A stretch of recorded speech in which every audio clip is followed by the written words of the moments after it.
for waiting. I apologize for the delay. Anyway, so today I was thinking that we would take a look at some of my sharp games. And the idea behind looking at these sharp games is that I've noticed that some players have they have an inclination to attack and try to sharpen the play and make everything as tactical as possible. And that usually benefits them when they can accomplish that task. But the problem is that it's rather difficult for them to actually get it going. Sometimes your opponent plays very solid and you're not able to get an attacking game, or maybe you sharpen the play, but it just leaves you overextended and you're in a worse position. So these are some shortcomings that you might encounter while you are attempting to attack and checkmate your opponent starting from move 1, which I think is a pretty noble pursuit, because that's what the game's all about, right? So why wait? So there are a few situations in which I think, well, first of all, I should say that you can't exactly play sharply in every single position, because some positions demand a more strategic or technical approach, and trying to force your style onto those positions will result in bad positions. But there are many other situations where you can do it. So let's get into the first game. These are all from my games. I could have used Grandmaster games because I know a lot of examples of a strong player making the game go in a new direction that suits their aggressive style. Like, for example, Kasparov did this many times. Fischer would turn the course of the battle by making it a tactical melee. Polgar would do the same thing. But people know those examples, so why not see some from my games? So this first one this is one of my Blitz games. And these are all recent games, which goes to show that, I don't have to dig that deep to find examples where I make things sharper. And I have the black pieces here.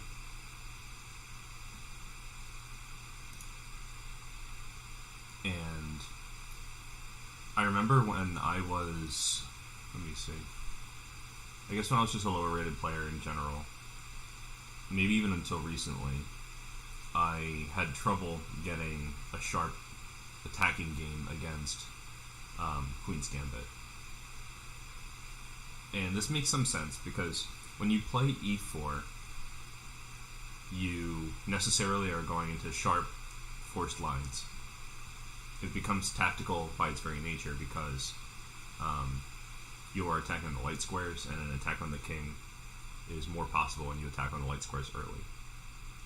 But with d4, also there are more tactical opportunities because the e-pawns are hanging on move 1, so there's a greater propensity for those pawns to hang on the next few moves, if I had to speak generally about openings. And by the way, let me know if the sound is good here. Also, again, in d4, not only is the d-pawn already protected, seems sort of obvious, but it's also controlling the dark squares. So if there's going to be an attack on the light squares, it's probably not going to happen on this diagonal, which is something that happens a lot in the e-pawn openings. So these rapid attacks are a lot less likely, because not only have we not made any effort to get out the light square bishop, but we also are blocking that diagonal.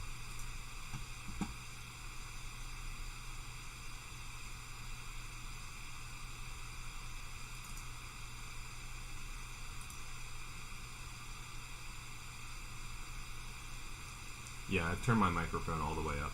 I don't think I can go any higher than that. But I could try to speak up, I guess. So I remember when I was new to chess, I tried to make things sharp in a couple different ways. I played some gambits. The first gambit that I played against the D-pawn opening was the Albin Countergambit. And this is not related to the game that much, but I think it might be relatable for some for some viewers. I figured I should just do the most aggressive possible thing in order to try to throw my opponent off balance and catch them out of their element. Because I had this notion early on that people who play certain openings have certain comfort zones, and I wanted to take people out of their comfort zones. That's probably accurate to some degree, but also, as people get stronger, or for people who are actually educated in chess, their comfort zone is pretty broad. So the strategy of trying to take people out of their comfort zone becomes much more difficult as you advance. But anyway, in the early days, it worked pretty well for me. Like, one of my games from back then is like an almost duplicate of a famous historic game. I remember once I was playing in a state-level team championship in New Jersey, because I learned how to play in high school. And after E3, I was able to win in this classic style. I think Lasker either played or studied a line just like this. And here, Black has sacrificed a pawn, and they also sacrificed two moves, in a sense, because they played d5 and d4 without developing any pieces. And now all their pieces are hanging. But there's a concrete, you could say, refutation to White's idea to play super solidly. And this paid off for me only once in practice. I took on e3, and here if they take back with the f-pawn, that leaves Black with something to play for, but probably also a worse position, honestly. But my opponent greedily took the bishop, and so I took on f2. And I like to use this as a learning exercise for people who are new to chess. So if you're watching the replay, you could pause here and see, why can't White take on f2? And the reason has to do with how Black opened the position, right? So the queens are looking at each other, and White would love to take on d8, but after pawn takes f2, if the king takes, then there's queen takes d1. And there's no tactics to win back the piece, so they have to go here. And I had the great pleasure in this position to not only promote like less than 5 minutes after the tournament started, but to choose a knight and then have to ask people, hey, can I borrow your knight? So I chose the knight in order to gain a tempo to play the move bishop g4. So they had to move their king again, and so I played queen h4, and my opponent played g3, and after queen e4 they resigned. So this was the kind of position that I wanted, and this is still the kind of position that I want, because it's a winning position for Black, so who doesn't want a winning position? But I also mean that even a position like this, where it's not winning yet, I like these imbalanced positions where you can make your opponent make a lot of decisions in a short amount of time, because the more decisions your opponent has to make, especially if they're critical decisions where there's like a really right and really wrong answer, the more you are going to create winning chances for yourself. This is why top-level chess sees a lot of very lengthy games these days, because if the game goes longer, it's possible that you could make your opponent make more decisions and trip.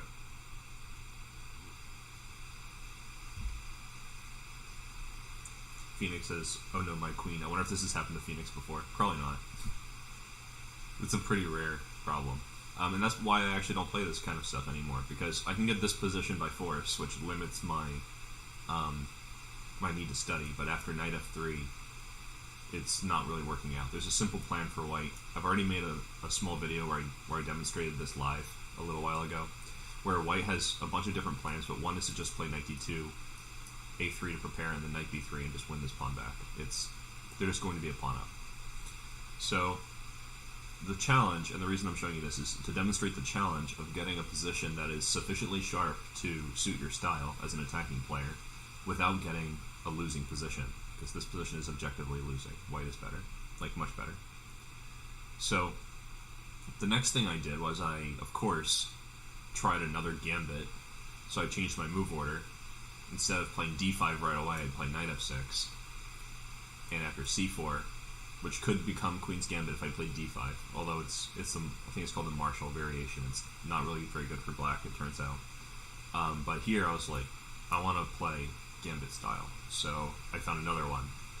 And here, After they take, I play knight g4, and I'll show you another one of my quick wins from when I was a junior. This is also sort of a classic thing. It's easy to remember. Here, my opponent played knight f3, and I'm really getting the kind of position that I want here. It's more precise maybe to play like bishop c5, but back then I knew exactly what I was going for, and it was not that. It was something where after bishop f4, I developed with a tempo, and this block is accurate because after knight c3 I can take and destroy their pawn structure.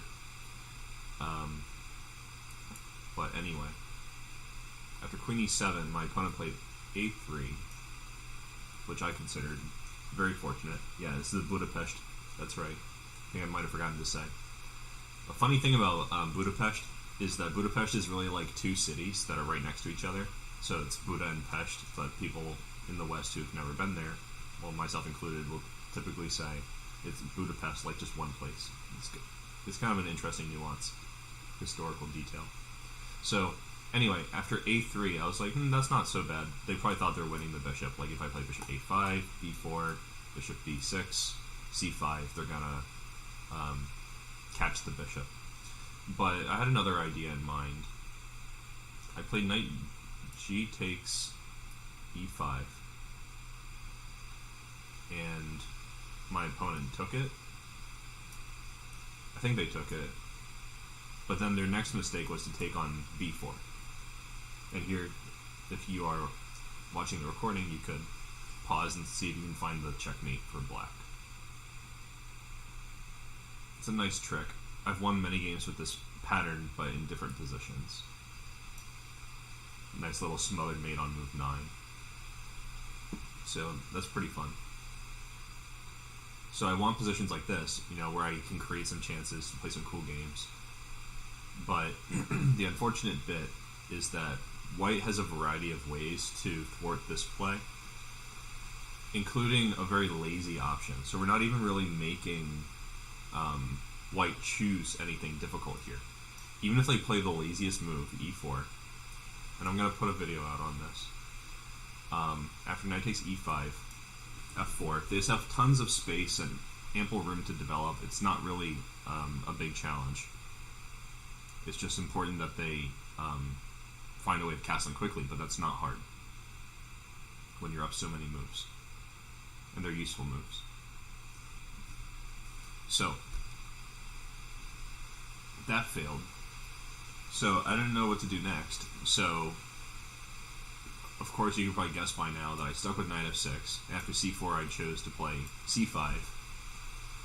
I didn't know this was Benoni back then, because my idea was not to really play a Benoni, but to play either a Petroff Gambit, where after knight f3, I play e5, and then play d5, with the idea of just developing really fast. So this was my next idea, to play a Petroff Gambit against this line, or play d5 and b5 with a Benko Gambit. And I was really pleased with this. And my gambits are like getting better over time as I was improving. I was making good opening choices. But even until the point when I reached Candidate Master, I was playing these really sharp lines that have objective problems. So I was running into very well-prepared opponents, or people who are just like well-educated in general, and maybe they don't know any prep so much about this, but they can figure it out at the board. And that was really troublesome for me because I can't keep the play sharp. But that being said, if you play something like this at some level, it's an appropriate choice. So if you're still like slogging through the like 1000 to 1700 range or something like that, I think you could probably make these openings work into the 1800s.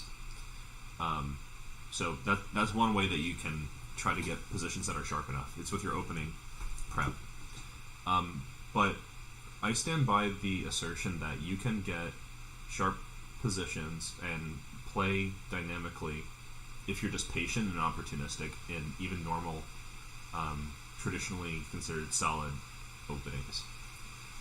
But before I get into that, I think it's important to acknowledge that the skill of swindling and swinging for the fences with sharp, aggressive play in positions where it's not even warranted to do so is actually a very useful skill when you end up in a worse position. because when you're worse, if you follow the script, you're gonna lose the game, right? The script is like your opponent's much better, and you are just trying to play the best move every time. I think it's important to be opportunistic in those situations. So let's see a couple like that first. So in this game I played Slav, and my opponent played c5. And since I only recently learned how to play Slav, this is kind of out of my prep. But I was welcoming this as an opportunity to play for a win. So I just went ahead and played knight f6, like, no problem, normal, good stuff. Bishop f5, and so I'm going to try to take over these light squares. Their king is safe for now because the dark squares are all blocked, and I would probably have to attack on the dark squares to start a rapid attack. So there's nothing I can do to make an attack happen exactly right now. But I can take advantage of the move c5. It's a little bit of a waste of time, and it could be a tactical target later on. Hello, Eater Master, welcome. So after bishop f5, my opponent played bishop f4, and I played b6, which makes a lot of sense. This is sort of a classic plan to undermine this pawn.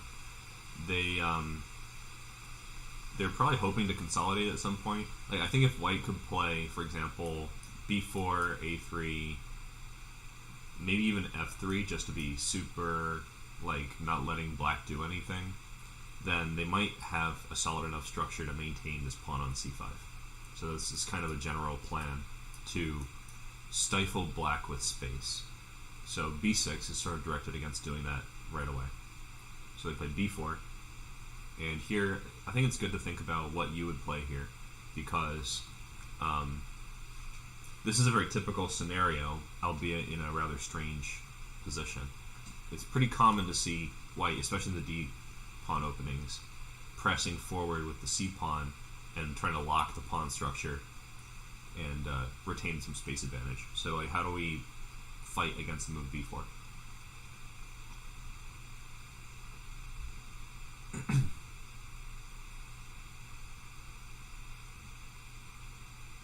I would recommend the move a5. Probably you guys already know about that. And this is just to destroy all this work that they've done. All these pawns are going to go away at some point. Every pawn has its day.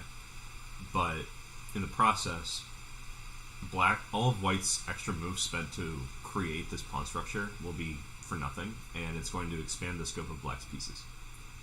So they played a3. And here I made sort of a maybe weird decision.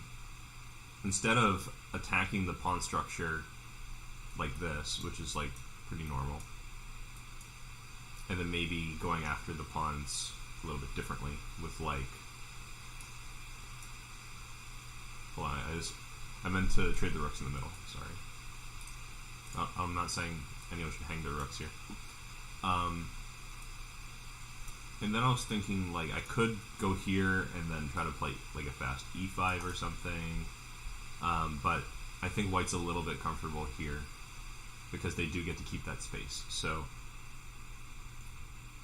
I got them to play a3 by threatening to destroy this pawn structure.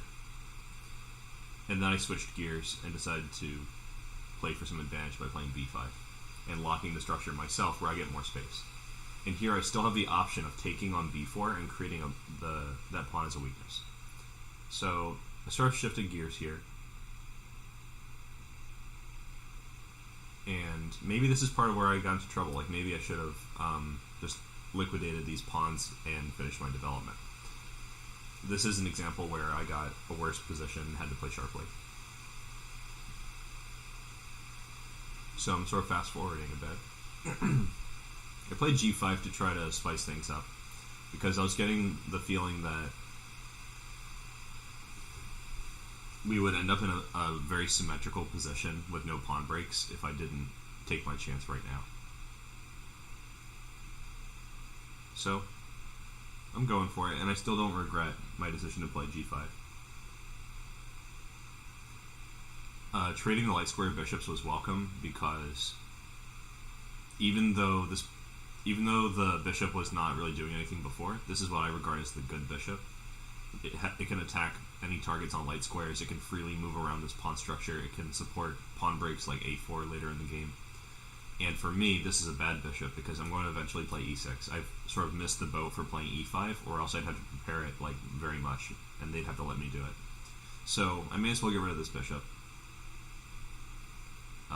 And so here I'm winning a pawn, actually. So this is another good reason to do it. But, you know, it's important to focus. I would do this anyway. Like, I did this, and then I noticed that I'm winning a pawn. Because if they take back, I take the rook. So they went here. And so I'm actually, like, winning here. Might be surprising that I got a bad position at all.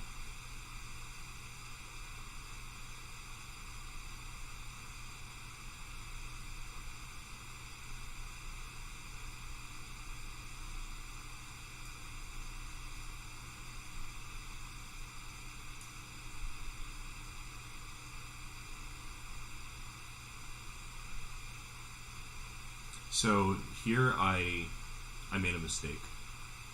I think this is the part that I wanted to mention. Normally I mark it in my notes, but I didn't. So here, I've advanced this pawn really far,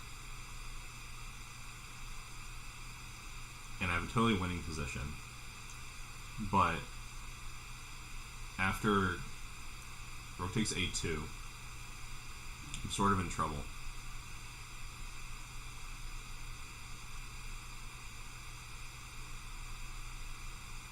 Was the rook hanging? When? Hold on. Maybe I should have looked. When was the rook hanging? Let me check my latency. Maybe you guys are a little bit behind me. 1 second.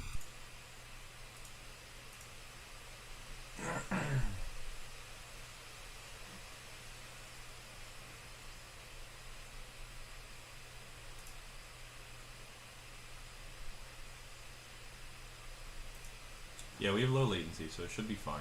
I'm not sure what the deal is with that.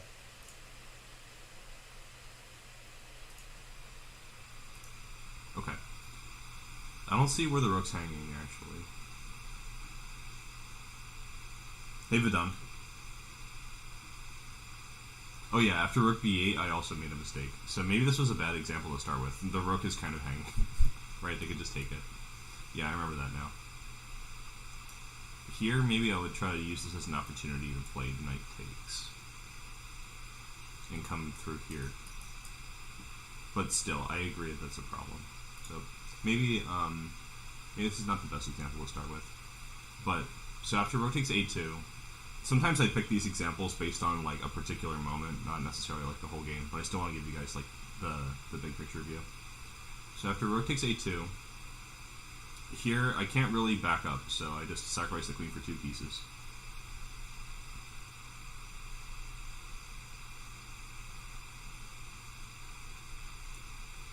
And then I played rook b7 and threw a check. And here, so this is probably the moment that I wanted to focus on, because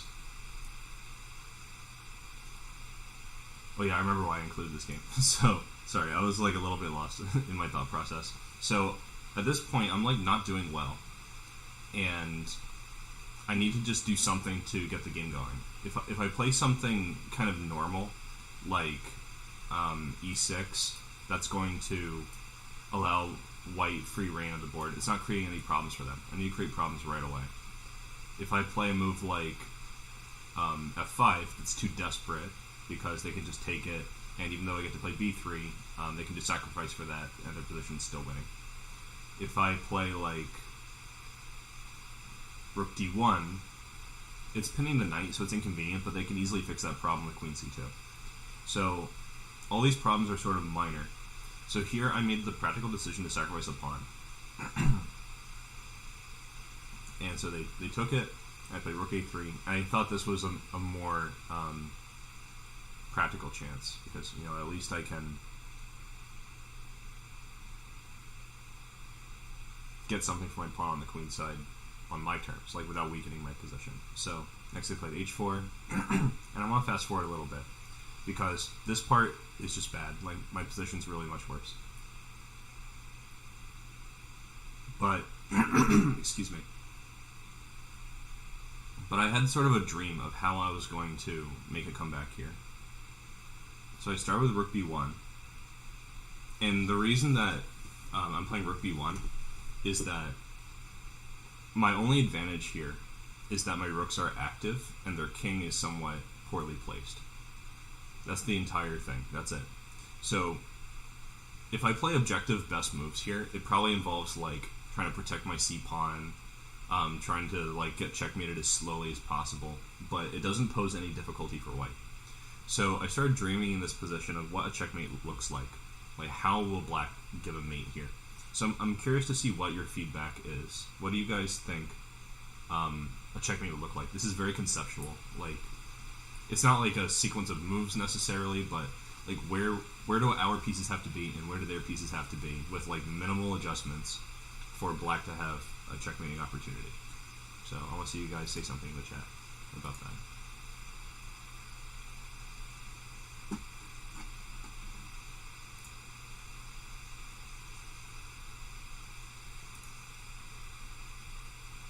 Yeah, so Phoenix has a great idea. If we could connect the rooks on the back rank, like if I could play this move and then this move, then that would be mate, right? But the problem with that, and I'm not saying this is like a real problem, this is just like my thought process for swindling here and trying to play sharply. The only downside of this idea is that they could move the bishop anytime and bring their king to safety, right? So the next thing I would ask is, like, is there anything better for me to do? Because part of swindling a position like this involves playing fast. So I don't want to sit and think for longer than it takes to find some kind of challenging idea. Is there anything better? Probably not. So I played rook b1 and started going for it. So rook f1. I'm losing all my pawns, but I finally got what I wanted. I'm still losing, but you know, I've made some kind of useful adjustment. Now they played king h3 because that's the only move. So here, should we go for rook h1 or should we do something else? Is there any way that we can pose difficulties for white besides rook h1? That was our plan, but it doesn't mean we need to stick with it anymore. We're just looking for swindling opportunities.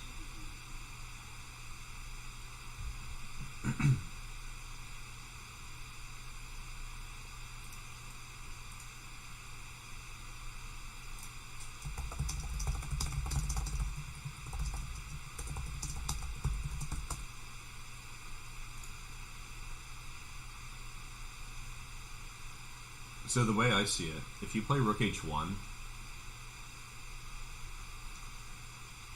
they have two options. Bishop h2, which allows them to put their king on g3, but probably is not very well coordinated. Or just play king g4 and then king f3. Excuse me. And if they could get their king on f3, they'd probably feel pretty cozy. So I started dreaming of how I might take advantage of the king on f3. It's a really hard thing to do. I also started asking myself, what will white do in this position to give me trouble? I think that when they promote, it'll be with check. So they'll play c6, c7, c8, queen, check, not good. That's a problem. So I noticed that there's this combination of them promoting on the light square. That's a problem. And them being able to play king g4, and I probably can't make them go on f3. So I'd want to attack them on g4. So combining these two ideas, how do we avoid the problem with c8 being a promotion with check, and also try to make g4 not as safe for white anymore? It's a very deep question, but I think you guys can do it.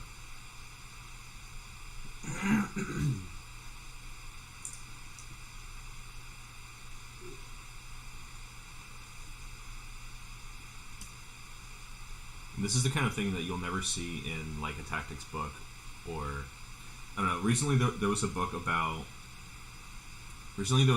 swindling by David Smerdon, I think was his name, and I haven't read it yet. It looks interesting. So maybe he covers stuff like this way of thinking, but it's a very uncommon thought process. Pin the queen to the pawn and play f5. Well, here's a funny thing. So, I'm not sure how you're going to pin the queen. But if you do manage to... Oh, I guess you're thinking maybe like rook b5, pinning the pawn to the queen. But the problem with that is it loses your advantageous way of being able to attack the king. After rook b5, it's sort of out of play because they don't have to play c6 even. They could play like queen c4, for example, and then go for it. But the idea to play f5 is good. So, how do we prepare f5? Becomes the question. Because imagine a position where we get a couple free moves, right? We're going to play rook h1, they go here, and we do something that makes it safe to play f5. It's starting to look like checkmate, right? Because if we had a couple extra moves, like let's pretend we did one of these moves, right? Controlling e2. After king f3, the move g4 could be checkmate. It depends. Depends on what they do, because at that point they would be able to go here on f4. But, you know, like a plan of attack is sort of forming here, right? If we could, like, control this dark square, control these two light squares, if we can control all these three squares, well, actually, and also f1, we might have a chance. So, I played the move king g7, which is connected with a sort of deep idea. I mean, I'm still losing, but I'm losing at least with style if I play king g7. Because I want to control f5 with my king. So my opponent, I think they should have just started pushing this c-pawn. I don't know what they were waiting for. Everything is ready for them to do this. And I won't show more of like why they're fast enough here, because it might spoil my puzzle. But the point is, when they promote to a queen, if I'm not attacking their king like at that very moment, they're gonna play queen g8, and even if they sacrifice their queen or something, they're still winning. So they really should have just gone for it. But when you're trying to swindle, you're depending on your opponent to make some inaccuracies like this. So my opponent, I think he was thinking safety first, right? He wants to avoid rook h1. And this is like very ambitious, because I think this is such a pipe dream. This is just like how you avoid resigning at this point, right? It's such a pipe dream that they will like not have the resource bishop h2 at the very least. We're trying to just make them make decisions. But, you know, if they kept the king on h3, they would have more options and be less likely to make a bad decision. But I get where they were coming from. They're kind of saying that if they play c6, they're worried about this check, and then they're going to have to play king g4 anyway, so why not play it now for extra safety? And they're also probably thinking, you know, you have to kind of read your opponent's mind to swindle them. They're also probably thinking that after bishop h2, their bishop is unnecessarily pinned, and they might become vulnerable to tactics like this, where after g4, king takes g4, rook takes h2, there's counterplay, and they don't like counterplay. Counterplay's scary. But, you know, if I played g4, they could just play this move. And maybe they didn't like this, but after king takes, like, there's really no issue. But maybe they just irrationally want to avoid this endgame, although I wouldn't call it an endgame, I'd call it a winning tactic. But anyway, so whatever they were thinking, it led them to play the move king g4. And this person's reasonably strong. This person's rating is like 2200 online. And so I think that even pretty strong players are vulnerable to this thought process. And I have some examples where even like grandmasters sometimes will slip in a winning position because they just go on autopilot. So we're depending on that. So next I played e6. Again, I want to play f5, something like that. I wonder, so I had a specific reason too. I wanted to play king g6 and control f5 with the king, but if I do that, they'll play queen f5. So e6 is testing them to see if they will play queen e4, which would actually make them vulnerable to a double attack, or if they'll play like queen c6, blocking their own pawn and making it slow, or queen d7, which is a pretty good move, or queen a8. You know, I just want to test them and see if they'll choose one of these inferior options. So they played queen d7, very reasonable. King g6 is the best I've got because I'm losing. Now they finally are rolling with the pawn. So it's time to recalibrate. So it's been a couple of moves, and here I spent a considerable amount of time, considering it was a blitz game and a lost position, which probably was a little bit to my benefit, because sometimes people start gloating when they perceive that their opponent is struggling. I think this is extremely sloppy psychologically, and it's not over till the fat lady sings. Like, when you are in a winning position, don't relax until you've signed the score sheet and marked the pairings. So, I know online that doesn't happen, but you know what I mean. So,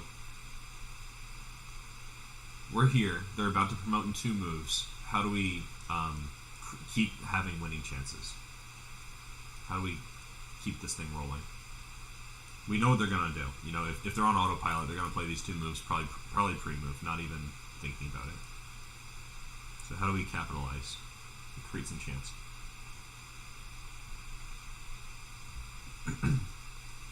Rook b2.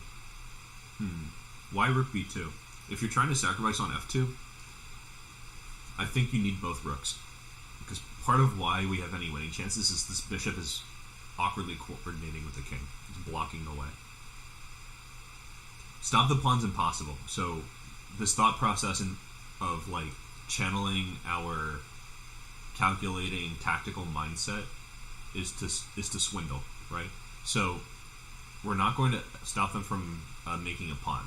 I mean, making a queen, making a pawn into a queen. Because even if we had time to double the rooks, they could just play c7, and you would have to sacrifice 1 rook to stop the pawn. Okay, Utermaster has a good idea with rook b2. We want to stop the king from going to e2. So, let's say we play rook b2, they play c7. What would your next move be, Utermaster?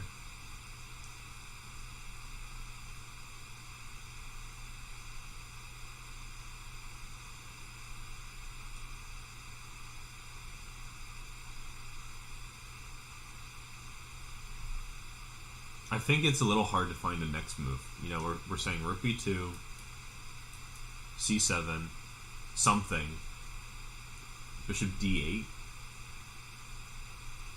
But after bishop d8, they'll just take it and make a queen, right?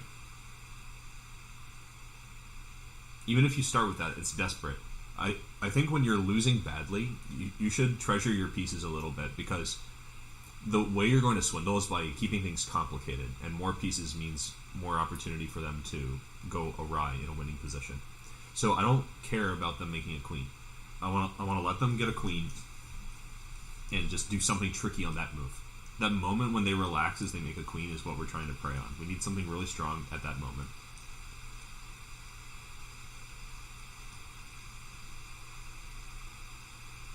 Let's circle back to our main idea, right? The reason we played these 2 moves is to play f5, right? So what's the best way to prepare f5? I know it's still, like, not good, but, you know, we're dreaming here.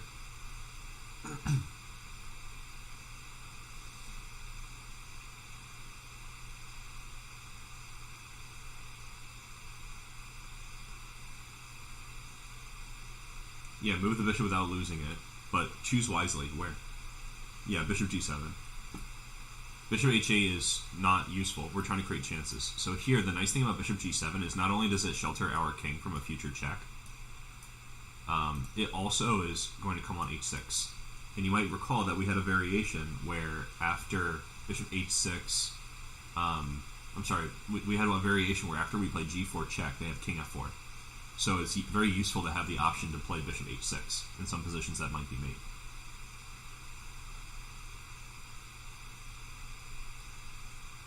Utermaster, in your variation that you gave with, I'll just show it here. So rook b2, c7, bishop g7, good move, c8 queen, f5 check, king f3, g4, king f4, bishop h6. They have the move king to e5.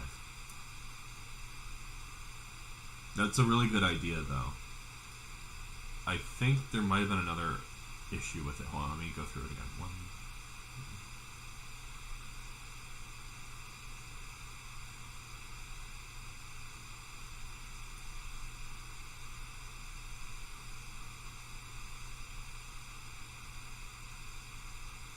Yeah, I think that's the only problem, is that at the end of the line they have king e5. I'll just play it out, because it's an interesting line. So they have two queens now. They can't go on e2 because of his move rook b2, so that was a really good idea.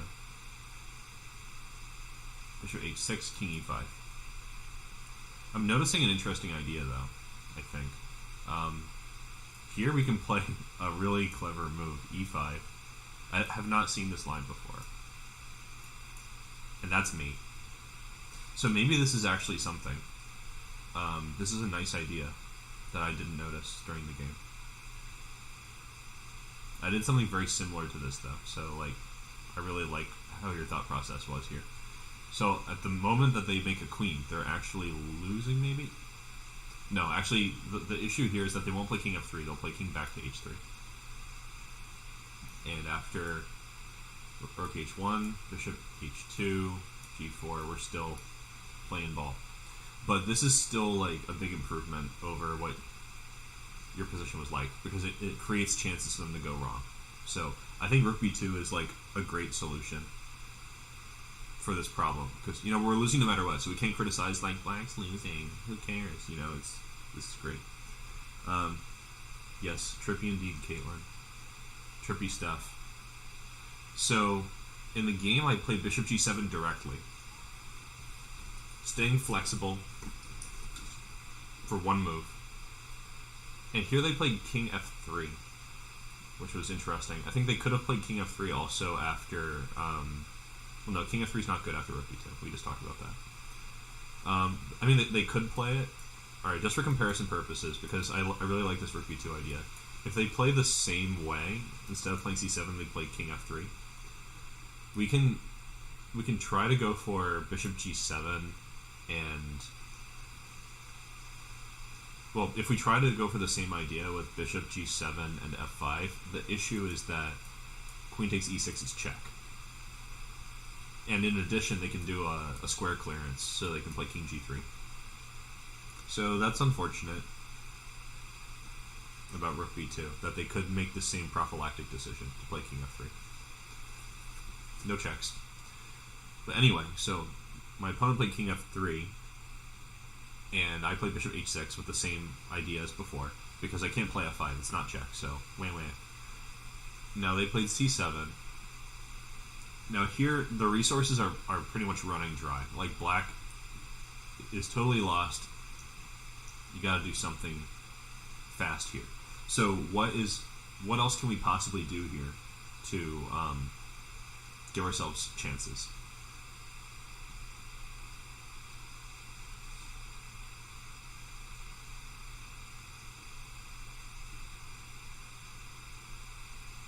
Because our original idea is sort of like not working as stated.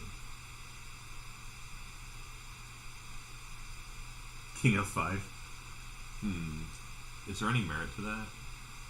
King f5, they make a queen. I wish that worked. Well, no, queen takes f7. Yeah, nice self-mate puzzle. Well, actually, technically not a self-mate puzzle, but a helpmate, where you're like giving your opponent chances. I don't know if you guys have ever seen it, but there's some cool puzzles where you either have to force them to checkmate you, or you have to help them checkmate you in a certain number of moves. Those are pretty fun. Totally useless, but, you know, like, we play chess for fun. Yeah, GG. Yeah, the respectful swindle. Definitely. I've definitely, like, checkmated myself a few times in fast games just for the lulz, but I don't think people like it very much when you do that. I don't mind, but I guess some people think there's, like, a respect thing. So, anyway, any other ideas besides checkmating ourselves?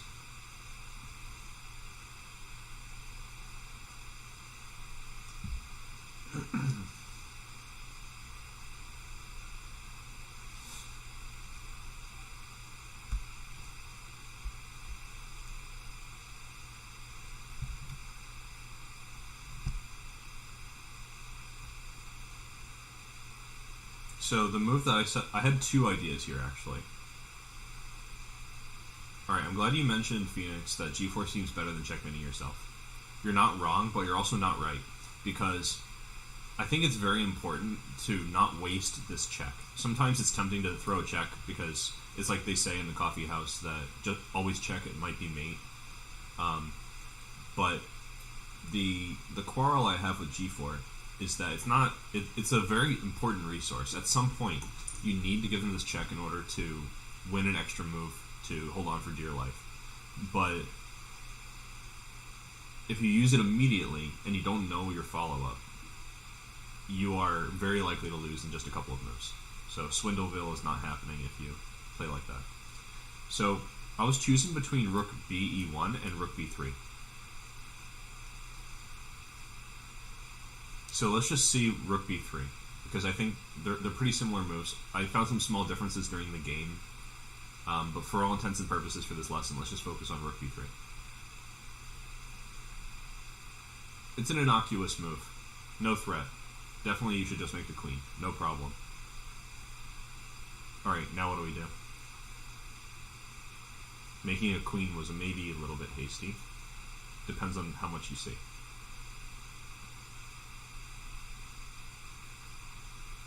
So what's the follow-up here?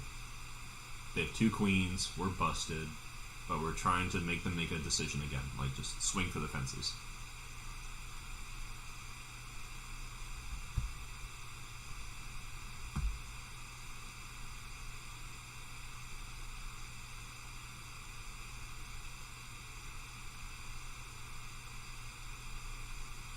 Your master's like going back and forth, like he's in school or something. So how about now with g4? It wasn't good a moment ago, but we made a modification, right? They, in terms of what's happening on this part of the board, on the king side, they have not improved their position. They just spent 3 moves making a queen on the queen side. They're not connected to what's going on over here yet. Right? The queens are blocked by this e6 pawn and everything. So Rook b3 is kind of an improvement. But so now g4 has some independent value from the last time we considered g4. So obviously they should take it, right? They don't have to take it though. That's the unfortunate thing. Rook b3 has a deep idea behind it that I think you're only going to get it if you're already in the swindling mindset. But let me see if I can break it down for you. So in this position, before the queen arrives, I'm thinking to myself, what's good about my position? I think you have to be very optimistic in order to swindle a chess game. I think people who are not very optimistic have a harder time imagining the pie in the sky, like how could I possibly make a comeback here type stuff. That being said, I'm not very optimistic in general. So the idea here is that the nice thing about my position is my bishop attacks these dark squares near their king.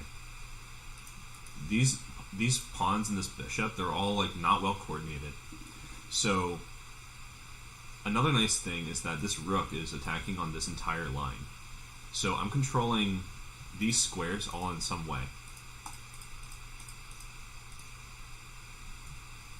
And that looks like a checkmating net to me. It's very close. So that's the optimism in me. I'm like, that's a checkmating net. So I'm asking myself, what do I need to do to control this square, and this square? Well, I know how to control g4. I have to play g4 check and then f5. Alright, so let's just pretend it's f5. The g4 check is just important because it gets the bishop involved to attack e3, and it makes sure that f5 comes with the tempo. If I just play it, they'll play queen e6, so we don't want that. So that's done, right? So in my mind, it's like I've got this under wraps, right? These light squares are mine. So now I just need to control e2. That's the real challenge. You would think that you should just play a move like Rook b2, but the problem is Rook b2 doesn't come with a real threat. Maybe I should have played Rook e1 in this game to like more transparently control e2, but I was thinking very like on a whole other level that I didn't want to alert them to the danger, so I chose Rook b3. Ultimate swindle move.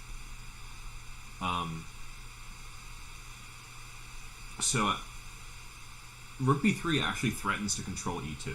That's That's the trick. Because I want to play this. Well, maybe make it a different color. That's the same color. I want to go here.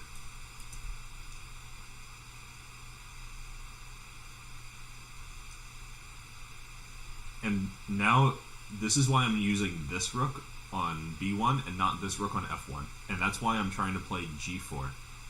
Because if my bishop is controlling e3, and my rook is still on f1, and my rook is on either e1 or b3, if I can get this same position, where they put their king somewhere like f3, but all of the necessary conditions are satisfied, I can play rook takes e3 checkmate.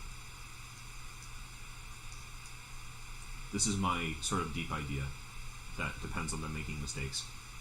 But I still think this is the best move. Like an engine, like a chess engine like Leela or Stockfish will never tell you that this is what you should do. I mean, I don't think so. Maybe Leela would actually, but I'm not sure. The reason I suspect Leela chess might tell you to do something like this is that Leela chess's evaluation algorithm depends on the possibility of there being an advantageous position for you on the horizon. So I think that pretty much all moves, except for like rook b3 or rook e1, don't really have any options for black to survive. But I don't know. It could be 6 of one, half dozen of another. I think it depends on your engine settings, and that doesn't matter. We're not playing engine chess. I think this is most practical from a human standpoint. Another nice thing about rook b3 is that if they try to retreat with rook e2, I can try to give them some checks from the side or something like that, because they'll be trapped on the back rank. Like I can play rook a2, they make a queen, I play rook a2 check, maybe if they go back to e1 I'll play rook b1 check and win. But anyway, that's even more of a pipe dream, so let's see what happened. So they made a queen, I played g4, and I think it's not too late. I think king e2 is perfectly fine for for white, and black's idea at that point is probably to play like rook b1, rook b2, and just go for a drop. But even that's not going to happen because they can sacrifice their queen for one rook. So, but I guess my opponent maybe saw that and didn't like it because they played king takes g4, figuring I'm busted. So now we get f5, and we know that's good for us. And now it's rook takes e3 checkmate. So I don't know, maybe you're thinking that this is a ridiculous example and like, why did I just waste like 20 minutes of your life to look at it? Or potentially more. Well, I think that this thought process highlights what is good about the mindset that players who like sharp tactical positions, this is what's good about that mindset, because it helps you in these realistic situations. I think it's much harder to be a player who has a classical chess mindset. Maybe you like were educated in a chess academy and like you learned from like Botvinnik and Capablanca, like all the good ways to play chess. I think it's harder for those people who play some kind of set, like rule-based way of playing chess to adapt and survive these adverse conditions. So we should definitely like dig deep into that. If you're that kind of player where this is the kind of position that you thrive in, where you swindle on a regular basis, or you love to sacrifice something and play a worse position for a win, you should not like squelch that aspect of your chess personality. You should channel it, but you have to channel it appropriately, and that's the big challenge here. Let's see. This next example is not about a swindle. This is playing sharply out of the opening to punish unambitious play. And I think this is another area where people who play sharply and tactically thrive. It's when the opponent doesn't really do anything in the beginning. So let's see how you can do that. So we're thinking from the mindset of someone who's not really, not such a sharp tactical person, but maybe you want to like channel that in your games. So here I'm playing some sort of like Caro-Kann-y, Slavy thing against English. I'm playing black again. And they played g3. And okay, maybe I won't criticize this because this is all like theory stuff. d5, takes, om nom. I think some players might overreact to the opportunity to attack the rook here. This is not what I would consider playing like active chess. Just creating one move threats over and over again is not. Like, we need to create a position where all of our pieces are working harmoniously and our opponent is off balance. So that's what I'm going for, not something like this. So they took and played bishop g2. And what do you guys think is an ambitious option for black here? I know there's lots of options, but I think there's one move that's clearly the most ambitious.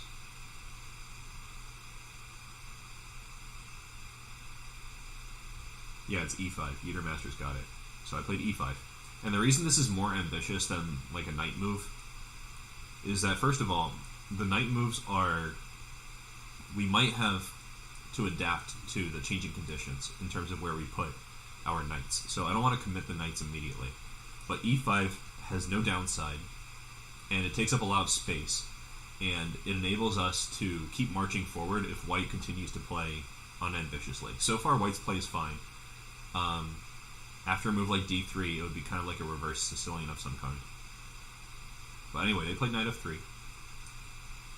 Alright, most ambitious move. What do you guys think?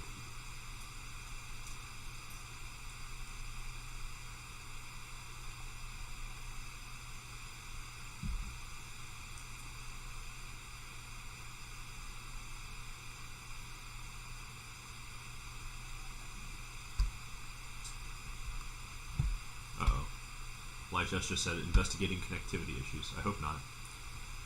Eatermaster has it again. Nice job. Knight c6.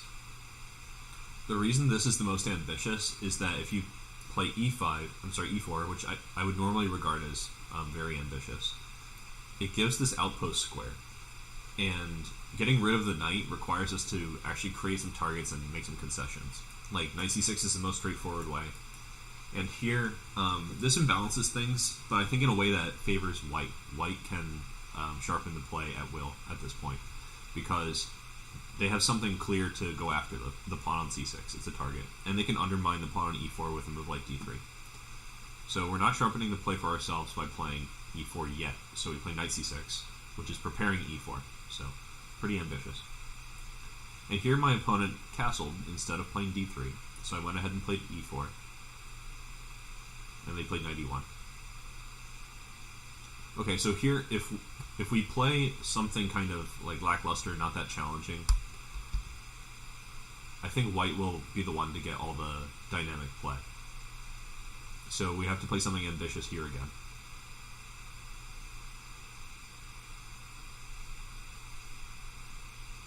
This doesn't mean sacrificing pieces also. I think some people, they would feel kind of anxious if they haven't sacrificed a piece by now. But that's not necessary to get a sharp position where you can swing for the fences.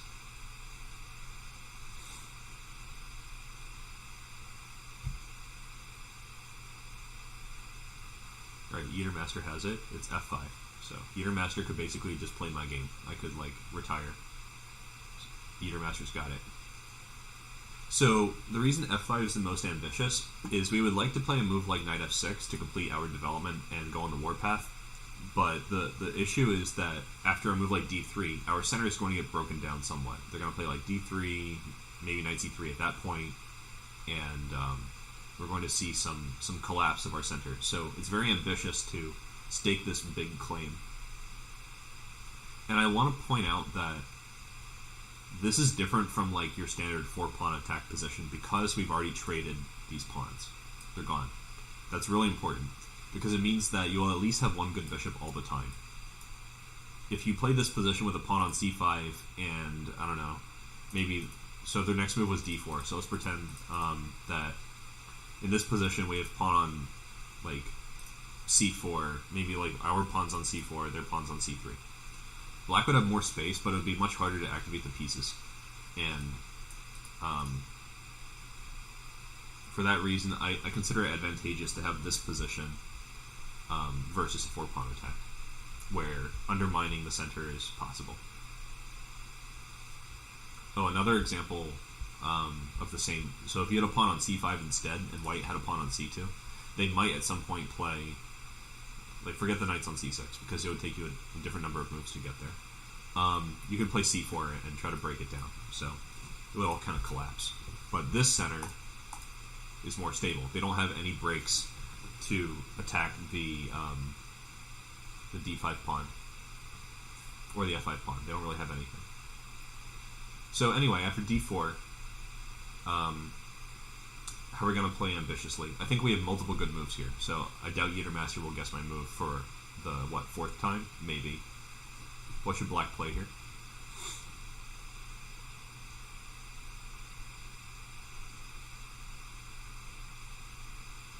I hope light chess doesn't stop.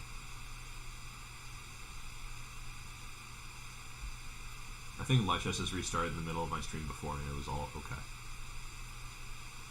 Knight f6 from Phoenix. Makes sense. That's logically consistent with our last option that we mentioned. I think knight f6 has a downside though, and that's what informed my decision to play something different. I'm curious if Yeatermaster will guess my move, because he did it like 3 times in a row.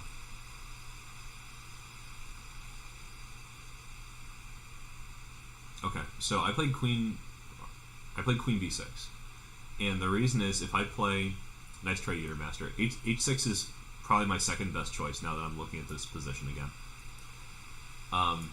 After knight f6, I didn't really like that there was an option to play bishop g5, but here I'm actually not super concerned, because if I play queen b6 here, I'm attacking d4 and b2, and maybe it's not such a big deal. But still, I would like to play h6 before knight f6, even if I can tactically deal with it. But I play queen b6, and my idea is to prevent white from developing this bishop. So when I'm trying to play sharply, I need to try to imbalance the position. And I think that an attack and tactics, they flow naturally from a position where you have a lead in development. So I try to, in the early stages of the game, play moves that just make it difficult for my opponent to do something, like something natural, which means I'm kind of psychoanalyzing my opponent. Well, not psychoanalyzing, but like trying to read their mind. I'm trying to understand like what move do they want to play, and then I'll play a move that makes that move difficult or impossible, to try to force them to make a decision really about how else to deploy their pieces. So queen b6 is sort of making it uncomfortable for them to move this bishop. So they played knight c2 because they don't want to drop the d pawn. And here probably I should play h6 and then knight f6, but I chose a weird move, knight e7. I don't think this is a great move. I'm going to flag this as dubious. Yeah, it's not a fantastic move, but I had a reasoning behind it that made some sense.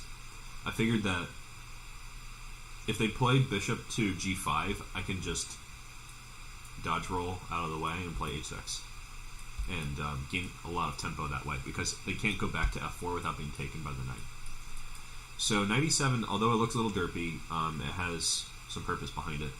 Now my opponent tried to sharpen the play here themselves with f3, which makes some sense because their position's like unpleasant otherwise.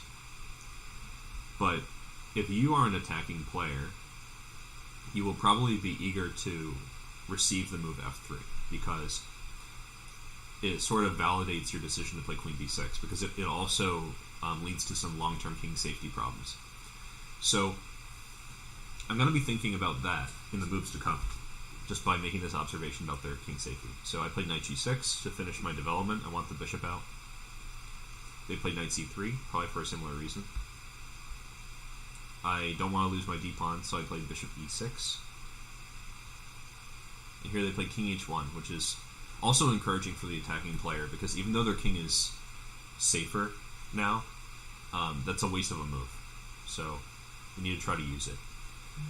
I think that this position, it's like too easy to guess what black should play. It's bishop d6, because you don't really have good options otherwise. Like, there's nowhere else to put it. Anyway, so they took on e4. So, pop quiz, how should we take back on e4 if we're going for a big attack?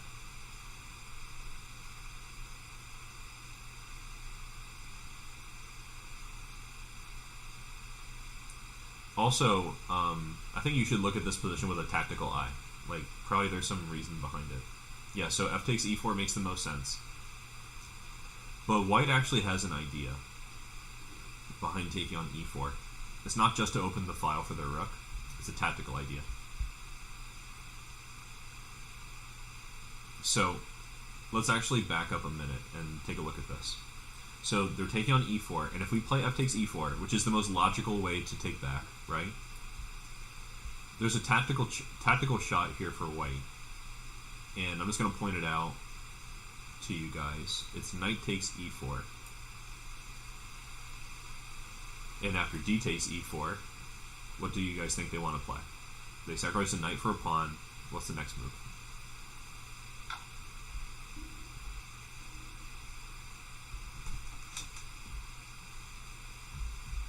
Yeah, d5.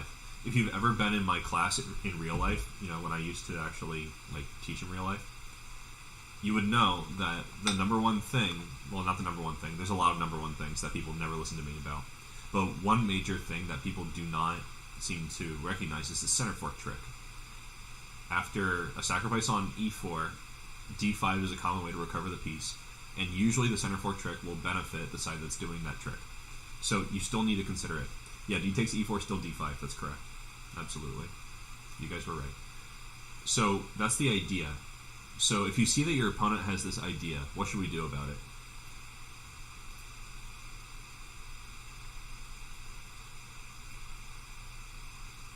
We could even pretend that we saw it from back here, right? So maybe we're contemplating bishop d6, but we see this tactical idea.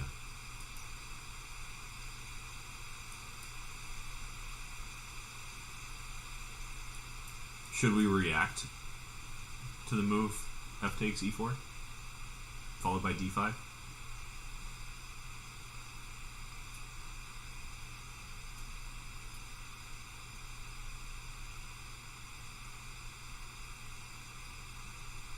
If so, how should we react to this tactical idea?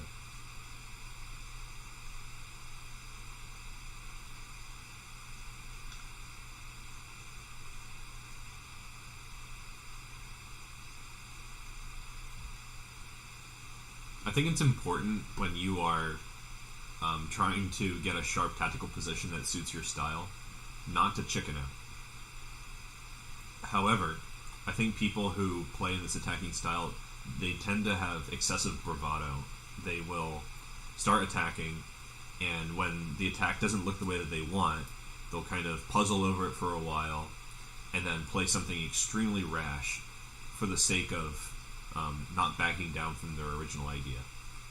It's hard to be an attacking player and not be kind of dogmatic about what an attack looks like and when you should continue the attack and when you should stop. So if you are in the mental, like, if you're in the headspace where you attack no matter what, you will see them taking on e4 and say, I don't care, I'm going to play whatever move I want and play bishop d6. If you are in the headspace where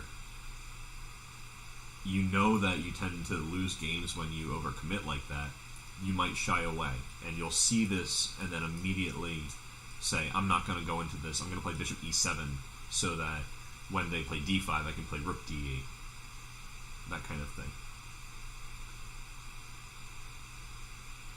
So, yeah, you might play rook d8 immediately here instead of playing bishop d6. Rook d8 is also a reasonable move, by the way. But if you're in a balanced mindset, in my opinion, you will see pawn takes e4, and instead of reacting and saying, I don't want to attack anymore, I'm scared of their tactical idea, and instead of saying, like, I'm an attacking player, I'm going to attack, I don't care what they do, you're going to calculate this line and then look for opportunities to do something like what we did in the last example, something kind of swindly. But here the position's not bad yet. So it's really just that you're looking for opportunities, some trapping options. So we're looking for options here. Now I played bishop d6. Rook d8 is also fine, but I had something more ambitious in mind for the rook on a8. So I saw this, and I calculated it, and I saw d5. And here, so this is what was in my mind's eye going in. I looked at a couple different options, I recognized that the e-pawn was hanging, and then like my pieces are under attack, and I decided that I would be perfectly fine with playing this position because you can do a cost-benefit analysis when you are going on the attack, because it's sort of like you have an investment and a return, not like in other positions where you're like accruing small advantages. Here I would say there's some give and take, so you can sort of make an inventory sheet for yourself where you would say, like, what have I given up? Here you've given up nothing. You're up a knight, right? They sacrificed a knight. They're the ones who had to prove something. They're the ones who had to make decisions to make a comeback from being down material, right? If it's simple, then it's not a big deal, but we can maybe make it complicated. So, worst case scenario, we lose our piece back. But even if we do lose the piece back, so we're doing an analysis of like the worst possible outcome. Even if we lose one of these pieces, their development is slow, right? I see at least two undeveloped pieces. We could argue about this knight on c2. I see a king that's not that strong because the f-pawn's missing.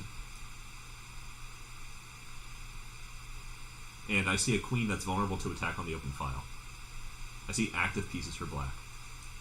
So I don't see why I would be unhappy with this position even if I lost my piece back. It would still just be like a normal position. So am I willing to enter this position just to try to make my opponent make some difficult decisions? Absolutely. So I castled. I played all these moves, got here, and then castled.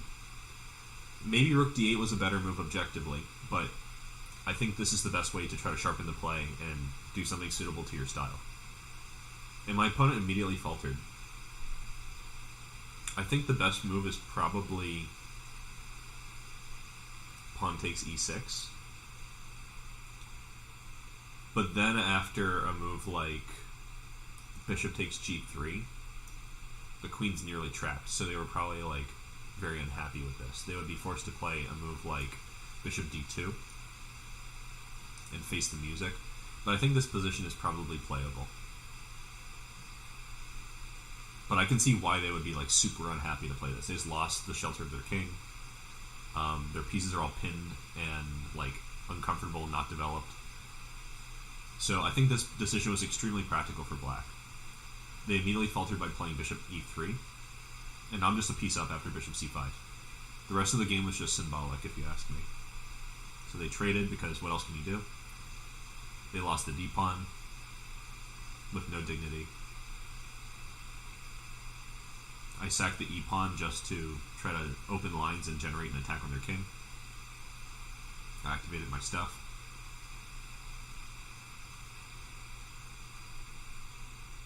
And here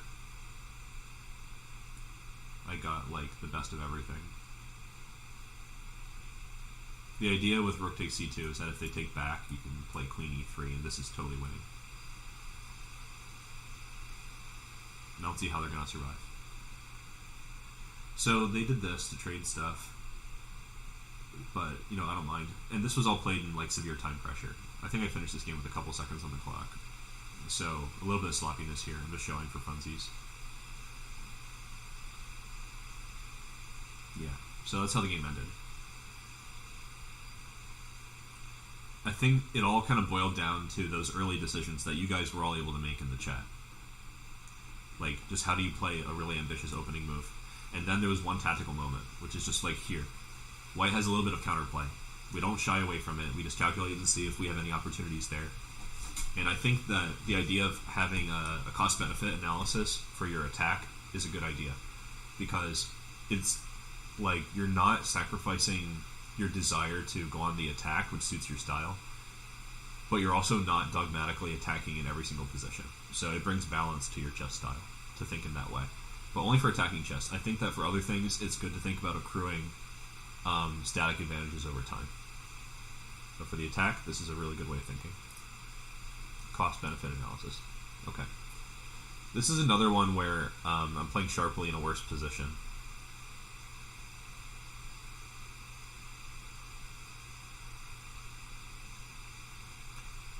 This is a Kali system And you guys might be familiar with the notion here that you should not trade queens in such positions, because whoever initiates the trade will typically see pressure against their a-pawn long term. So in this position, white played c5, and of course it didn't play queen b3, it played queen c7. If you're an attacking player, you're probably going to think that this is like not the position that you want to play, because everything's closed, you are not getting like the activity you want, white's king's totally safe. But I find that I almost always win positions like this with black. The reason being that white's pieces tend to fall into passivity quite easily in positions like this, because with everything blocked, you have to play somewhat precisely to avoid having pieces stranded on one side of the board. You know, if an attack suddenly arises on the other side, you need to quickly change gears. So I don't think anyone should do desperate things here in order to sharpen the play. Just be patient. And here, 95 is a move, but I like it because it lets me trade some stuff. They played f4, which is an interesting move. And I wonder here if I should not have just taken on e5, but you know, like I was cool with them trading on d7 too, so I can make that decision later. So I played bishop e7 since I was pretty sure that's what I have to do. I like to play what I have to do before optional moves. Now, I eventually took and played knight e4. They went chop chop. And I played f6. And this is to create some chances for myself. Because if I play something stale, like castling in either direction, I don't think it's going to be a very like thrilling game. I don't know if I even have an advantage after like castling. Well, if I castle long, I lose the f-pawn. So let's see about this one. My idea is like to play this move and like attack the e3 pawn, but I can't build this attack. Maybe I could play f6 later, but that also opens up the possibility of them attacking my e6 weakness. So it wasn't clear to me that it was good. I wanted to retain some flexibility, so I played f6. And I got a good position here. But then I played f5, which is probably a mistake. I was trying to fix the weaknesses here, but I don't know. I think it didn't pan out. Like, if they take this, it just looks kind of equal. So I think my opening play is not like super instructive in this game. But I played king d7 in order to try to bring the rooks to the king side and start an attack. And after bishop e1, I think I'm much worse here. So this is probably a good place to start thinking about like how we can sharpen the play. So what would you guys do here for black?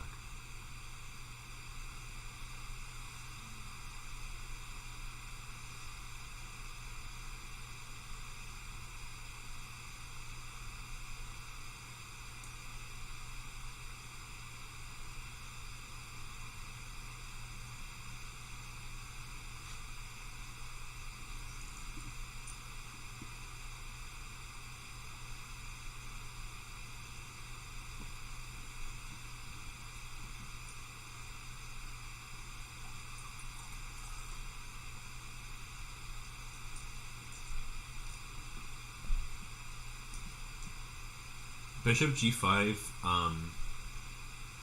looks interesting.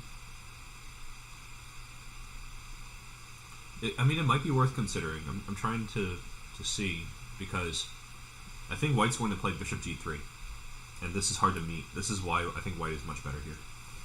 Probably if I was going to avoid this scenario, I should have not played f5. Probably there are several things I shouldn't have done in this game, actually. But anyway, that's maybe beyond the scope.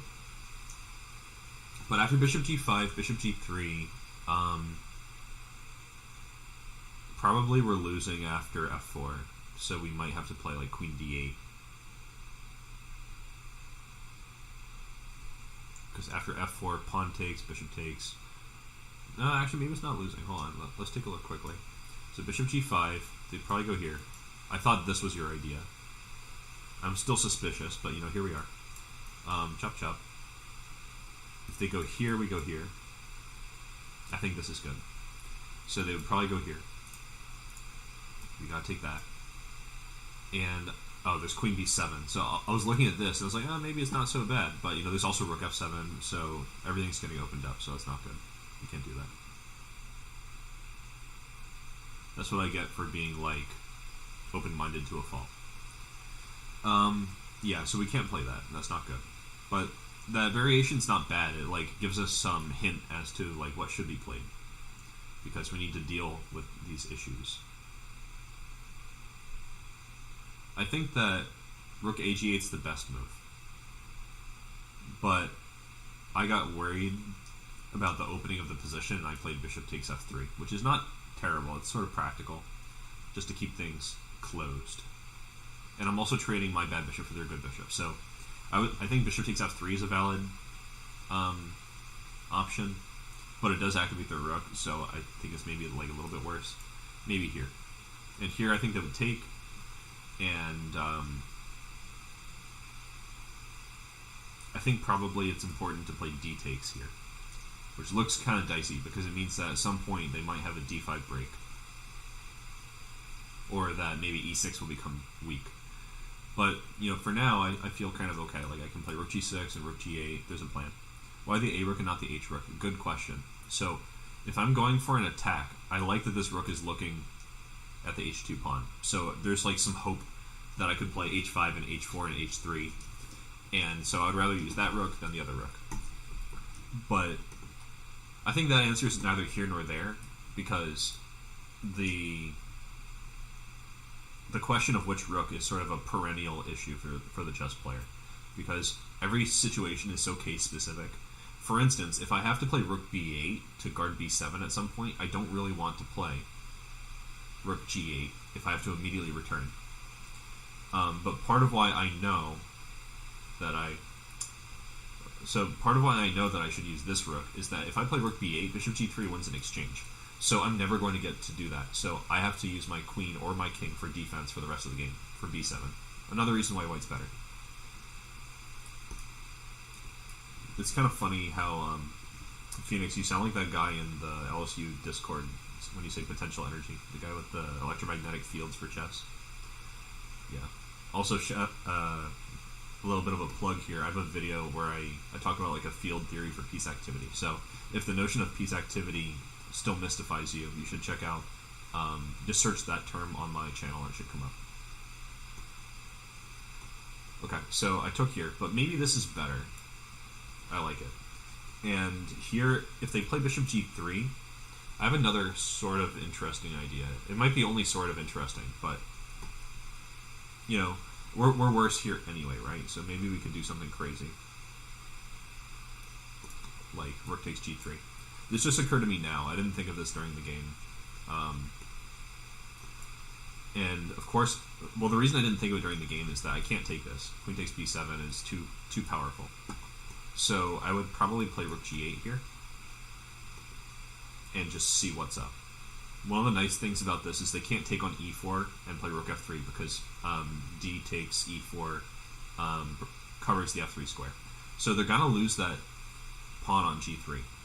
So I think this might be like suitable compensation, and for the very reason that the position is closed and they're all over the other side. And it looks like Master found a move, so that's a nice idea. I like it. I didn't find it at the time.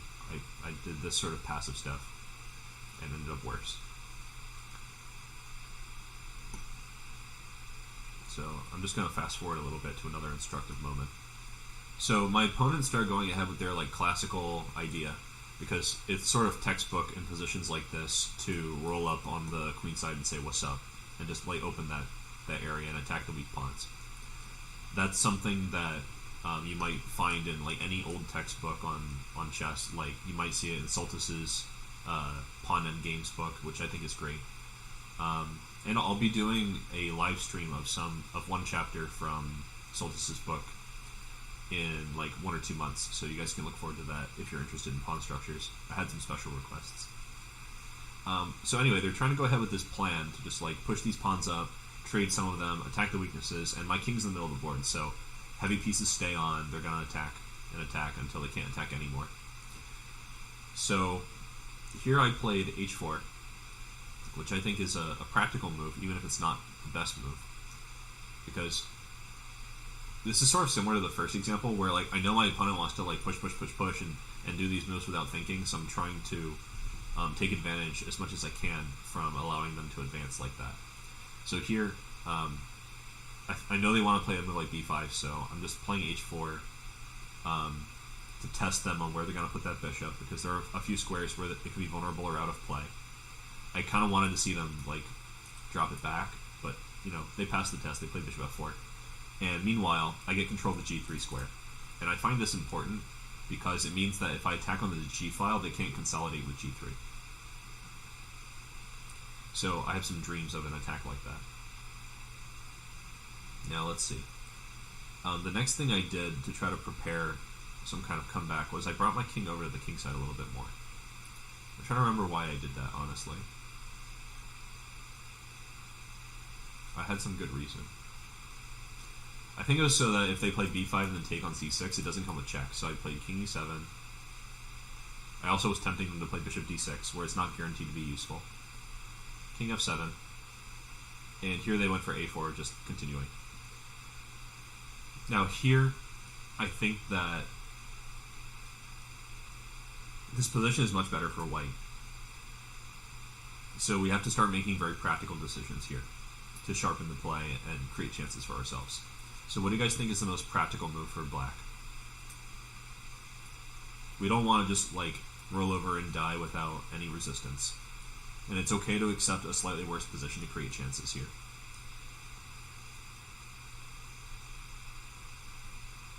I think it's also worth mentioning that in order to know when it's worth like playing worse moves and going for counterplay, it means you have to have a good understanding of how difficult or how easy your opponent's attack will be. So you have to carefully consider what it's like to be your opponent at all times. So in that sense, prophylactic thinking, which means thinking about what your opponent's going to do in this context, is extremely important for being a tactical attacking player. Even if you don't want to play solid, you should understand the psychology of solid play.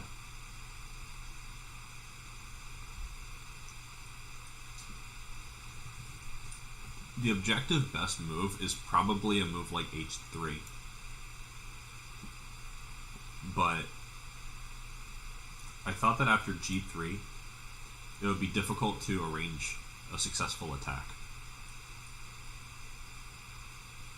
There are some good things, though, about having a pawn on h3, because if everything liquidates, this is going to restrain their king somewhat. I'll have ideas to sacrifice on g3 and play h2. So this is kind of good.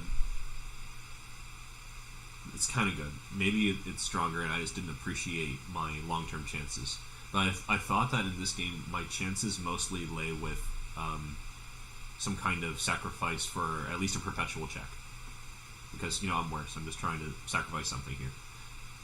H3 is kind of like saying you could be better with long-term play. I just didn't see that far ahead, I think. So I played queen g8, and my opponent did some computer analysis on this, and so that's why it's showing a big question mark. That's not my question mark, that's the computer. And what the computer says is that the evaluation goes from 1.01 centipawns to 2.30 centipawns in favor of white. So it means they're winning a pawn here somewhere. But to me, that sounds almost like good news, because unless if it went from like +1 to +5, that would mean that they probably win a pawn and promote it or something like that. But the fact that it only goes to like one pawn means that I'm basically sacrificing a pawn in a super complicated way. They have to find the way to actually win the pawn, and then their advantage is only like one pawn. I have some compensation somehow. So this is the kind of position that I think is really good for playing for a comeback. So there it goes. They played b5, and probably not using queen g8. You could easily guess what I'm going to play next move. So what do you guys think?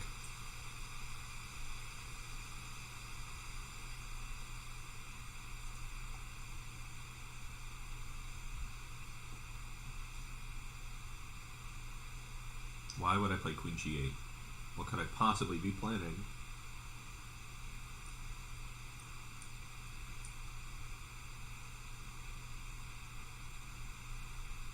Queen h7 is not an unreasonable move. But I think that you could be a little bit more precise. My idea is to activate these pieces, right? So the queen was passive, the rook was passive. They were stuck defending b7. So the downside for white of using this good plan is that they can no longer attack this pawn directly. So I'm free to move those pieces. If I play queen h7, I'm probably planning rook g8 on the next move. But I kind of want that to come with some kind of tempo or to like create problems for my opponent. I think queen h7 is not that problematic. I thought that, yeah, Phoenix's idea is good. I played queen g4. A little bit of a provocative move. You could have chosen queen g7 or queen g6 or queen g5, but I chose queen g4. And I think, now that I'm looking at this again, there's kind of a resource that is interesting that I didn't notice initially. I was just going for the counterplay against the king. Probably this is why they played rook f4. Rook f4 is actually a kind of interesting move, and I don't think I understood why. I just immediately played queen g6 and was like, okay, they're forcing me, I'm going to go back to where I belong. But here there's actually a threat. So let's pretend that white plays like a5. Not a totally nuts move. They want to play a6. So this is just for sake of argument. What do you guys think black should play here?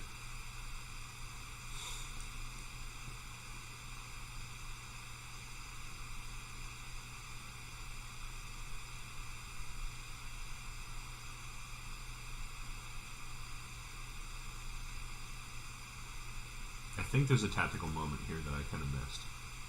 Rook g8 was my original plan. h3 allows rook g3, so I don't think that's good.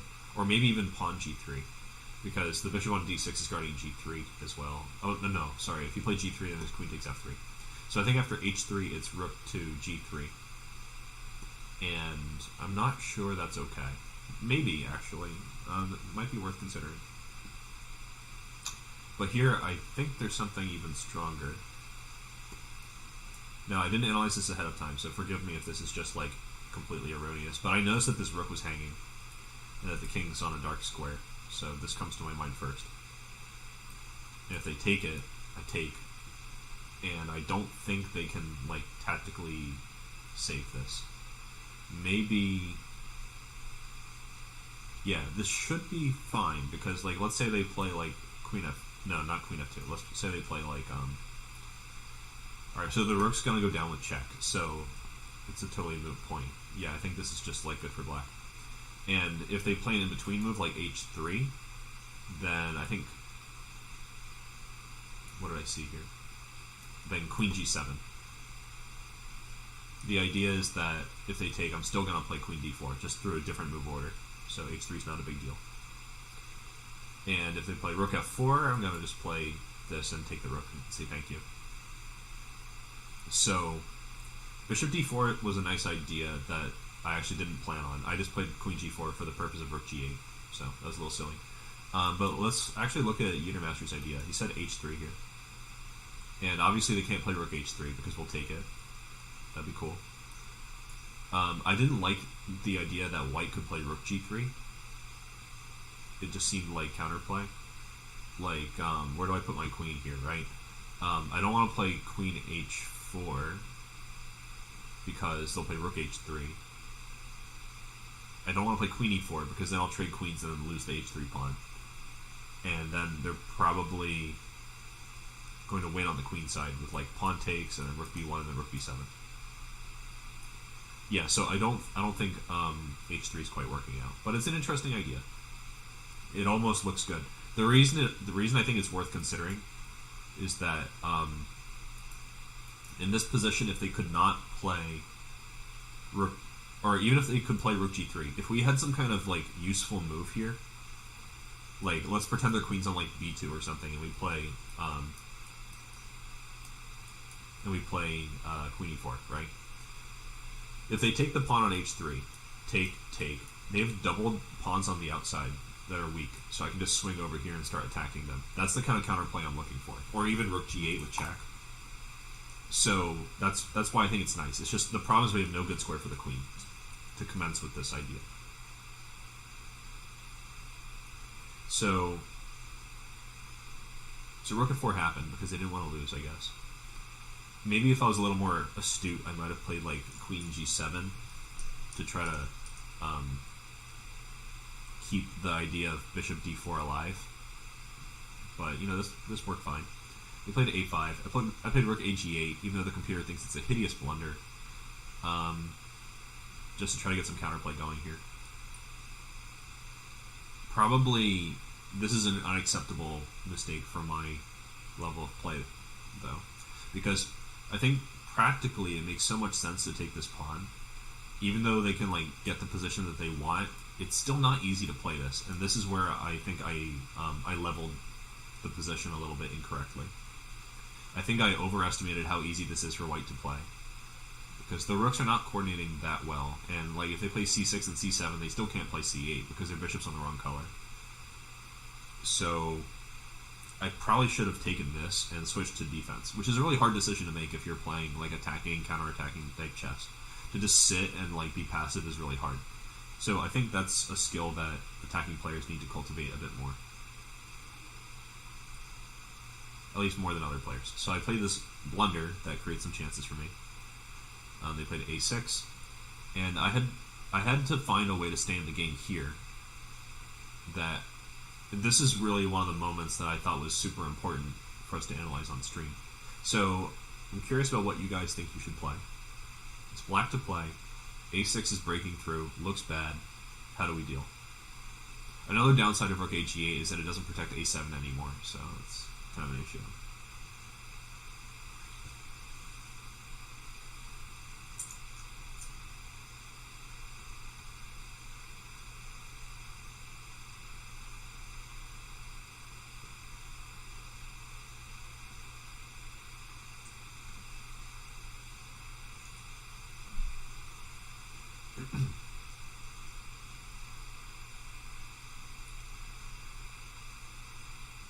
Also, happy Halloween to everyone. It's finally the holiday.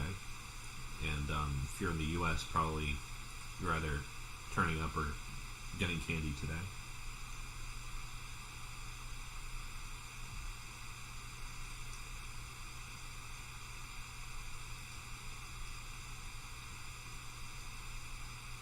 This is a hard position, I think, because white doesn't have any clear weakness on the king side.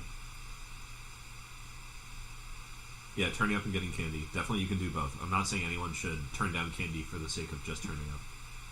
Or vice versa.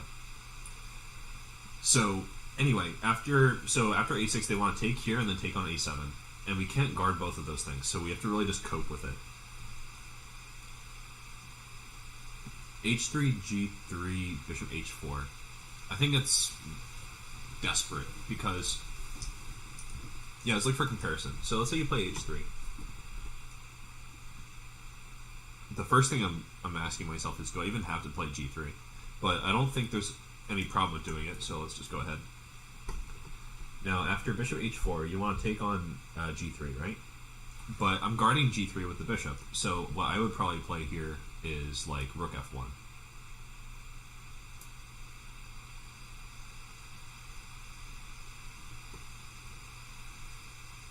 And I'm still threatening all the same stuff on the queen side. And one thing I don't like about this is that king h1 or king wherever is going to come with tempo. Well, maybe not king wherever, because if I play king f2, then if I take, then queen g2 is mate. At least in this iteration. Well, no, not mate, but like very good. Queen's hanging. Rook h4 did cross my mind just to like keep the initiative going. Probably that's winning. I thought maybe that was too much counterplay. But because now black can activate the rook, so there's something for them to hope for. But after we take here, like, this looks miserable. Like b8's a queen. So yeah, I actually agree with you. Rook h4 is fine. I was looking for how we can like just show that black's idea is not even threatening to begin with. But winning by force is also great. Maybe just take it. I like that. So here we have to deal with that whole thing. We can't. Right now, we need to be patient. We can't like actively play against their king. They have resources there. So what I did was I tried to throw a monkey wrench in their queenside operation by playing b6. And the idea here is that if they take this, I'm going to take back, and I can hold on a8. Like, and if they go, I'm going to take on b5 probably, just to like, well, maybe not take on b5, but maybe play c5. I just want to like stop them from advancing. Like if they go here, maybe I'll go here, and they can't take because of bishop takes a1. So I'm getting a little bit of counterplay. I can maybe play c4 and just lock this up, like just try to stop it. If they play bishop b8, threatening a8, I'm going to sack and exchange. I don't care what they make. And I think I would rather play this position than like just die passively.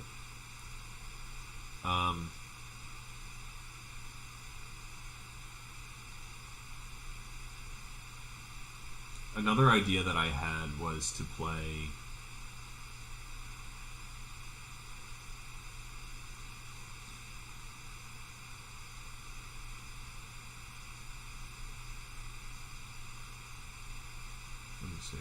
no, I think it was just a takes b6.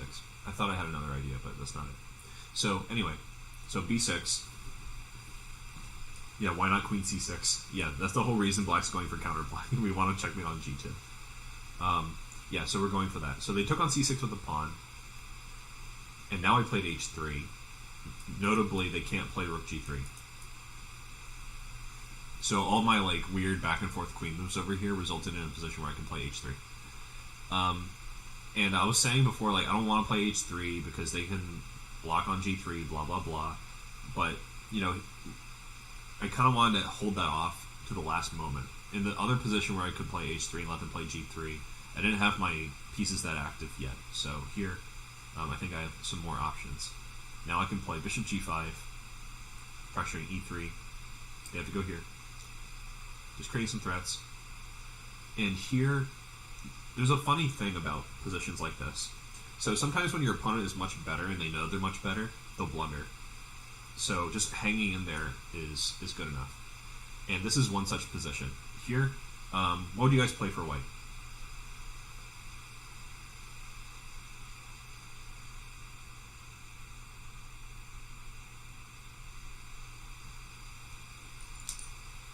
What do you guys think? I'm just going to get up for a sec. I'll be right back.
Alright, cool.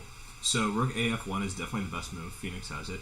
Queen F2 is a little passive because I do like that the queen is attacking on the queen side. So this is the best move.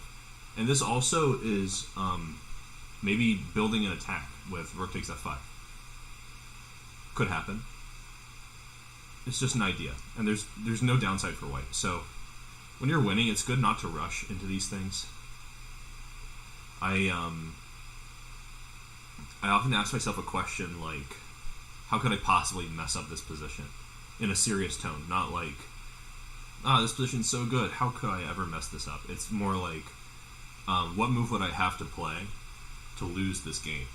And you'd think that that's like a waste of energy, like looking for ways to lose. But in positions where there aren't that many ways that you could lose the game, this can make you alert to your opponent's ideas or to like your own shortcomings in the position. So it's good to reality check like that. I think that the sort of schizophrenic mindset where you like entertain multiple perspectives simultaneously is important for being good at chess. It's a little bit weird, but you know, I think it's good to be able to entertain multiple perspectives anyway, just from an intellectual standpoint. But anyway, that being said, I like to question myself, and even if I'm winning, like, how could I lose this position? It's useful. White should probably have asked that question before playing rook takes f5. The king is blushing, but after pawn takes f5, it's more like the king is enjoying this opportunity. In this position, it's a transformation from a position where black has essentially no counterplay, and they're what, down material? 3, 4, 5, 6, 7. It feels like it. 1, 2, 3, 4, 5, 6. Yeah, down material. Down material, nearly no counterplay, and they're just kind of waiting to die. Like, black is just trying to stay in the game. But after a move like rook takes f5, since there's no clear win after king g7, this is a fantastic opportunity for black. Now they have a position where they could take this, they could maybe infiltrate the back rank, they could maybe sack a piece on g3 effectively now that they're up material, you know, they're up a rook. This queen's hanging temporarily, that could be useful. Like, there's so many things going on here that didn't exist just a move ago. And I think this is because white was overly optimistic. I don't think they were even low on time. Master said that he had a feeling white would play this. You know what? Sometimes I get a strong feeling in the middle of a game about what my opponent is thinking, and more often than not, that turns out to be correct. So even though it's not rational, I think it's good to pay attention to those feelings about what's going on in the game. Even if it's irrational, it might just suggest to you like a different way of rationally calculating variations in the game. So even if you arrive at the move to think about by an irrational path, as long as you rationalize it in a systematic, scientific way, I think that's a totally valid way to play chess. So next they played rook f1, and I don't think I would really necessarily criticize this move too much. I mean, it's all losing now after this, so maybe, I don't know, maybe it's worth criticizing, because bishop takes e3 is a pretty straightforward problem, and maybe you shouldn't let that come with check, but I also can see how, also I feel like the main idea for white is to play a7 and a8, so maybe they shouldn't move it for that reason. So maybe you should play like, not king f1 because of rook f8, but king h1. This makes some sense to me. But this looks really dangerous because of like queen e2 type shenanigans. It doesn't work right away because g5's hanging, but you know, that's a thought. It's something on the menu. And also, after king h1, I don't think I can take this because of the move queen e5. That looks pretty accurate. The idea is to try to recover an exchange, and then play pawn takes b6 and a7 with a reasonable counterplay.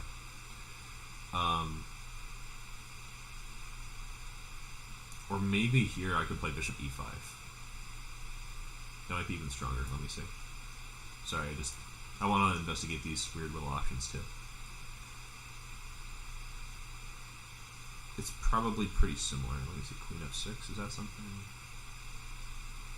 Queen f6, there's no rook g6. Queen f6, queen g6, let me see.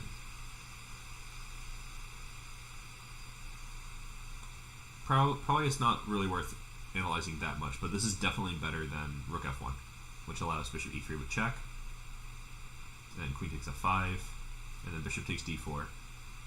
And now the bishop's coming back to guard the queen side in a really big twist of fate. So they took, and I don't care about them trying to take my rook. It's like, whatever. And I'm trying to checkmate them now, so I just, trying to activate that rook. And they started playing swindle mode stuff because I was low on time.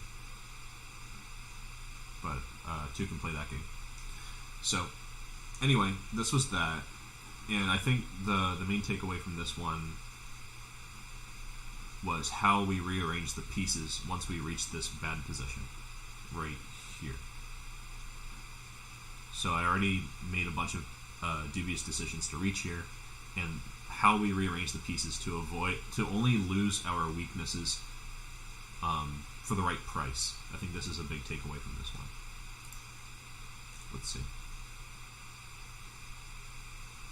In this game, I was playing sharply to recover from a blunder, so it's kind of similar. Let me see if it's like an interesting moment. Maybe we won't go through the whole game, just to save time, because I think we have some other motifs that are interesting.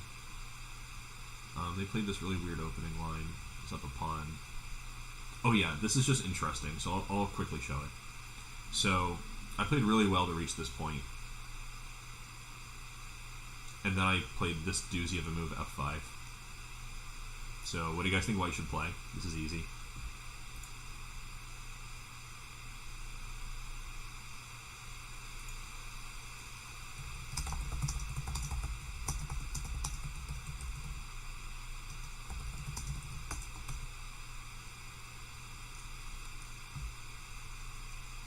I should flex this. I haven't annotated this game at all.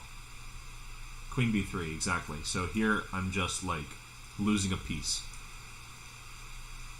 And this is another situation where you can channel your tactical prowess to avoid tilting. I think people who play solidly tend to catastrophize when things like this happen, and they'll just resign. Take care, Yeater Master. So how should we react to this blunder? What's black going to play here to try to make a comeback?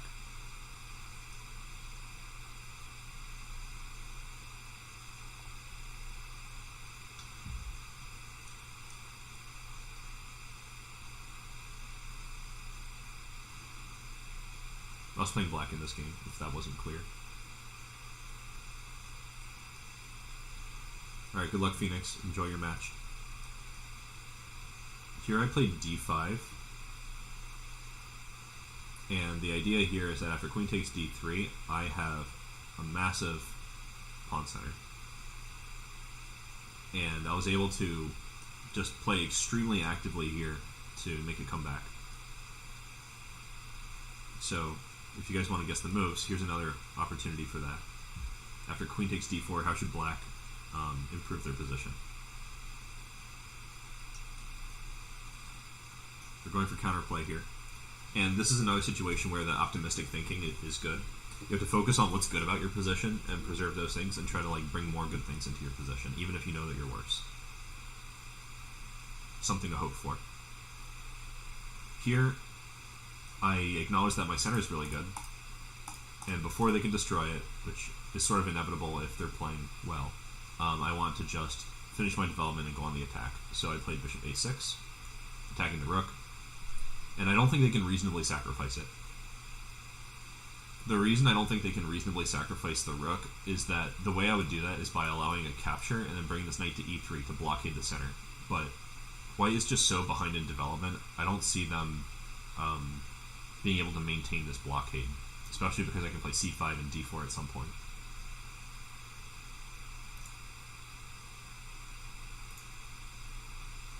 So, they played rook e1,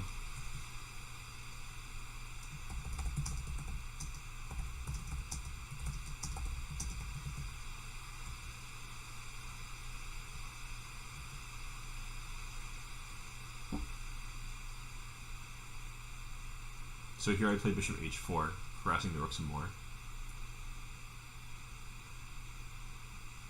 And here I was able to quickly play rook takes f4 because my reasoning is that I've just blundered a piece.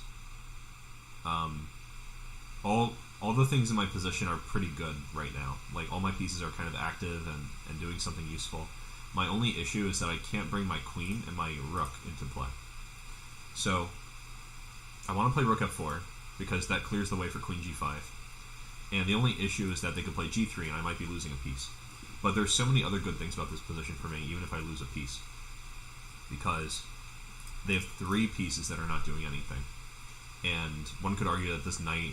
Actually, you could argue that none of white's pieces are good, except maybe the rook on e3. So, after rook takes f4, the question is, how do we deal with g3? So this is a critical moment, and if anyone wants to suggest a move, or if you're watching the replay, you could pause here. How do we deal with g3?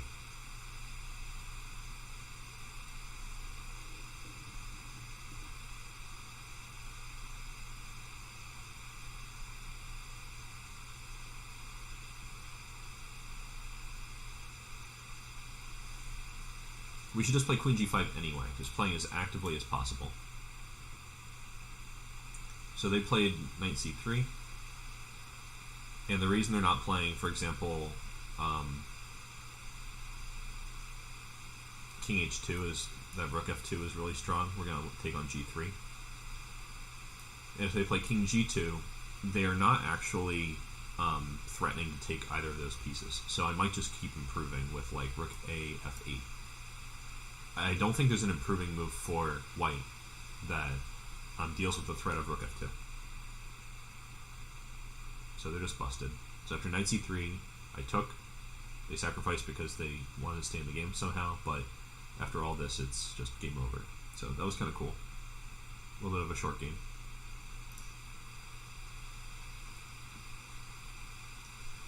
This one's about defending, so I might skip that one. I think we've looked at a lot of them. And let's look at something a little bit more aggressive, like how we control the play from the very beginning to like make these sharp positions happen. Because, I mean, to happen in the opening. Because all the other examples I've seen so far, it's mostly like we've done something dubious and now we have to make a comeback. And I think that's like the main area where this tactical, sharp way of playing is useful. But it's also useful when you can surprise your opponent in the opening. So here's an example of that. This is my first attempt ever at using an opening gambit in this Russian game. So if anybody knows what the gambit is in this position, feel free to call it out. It's very interesting to me. And I don't know it that well, so I'm probably not going to go like deep in the theory, but I might show a couple like sample continuations.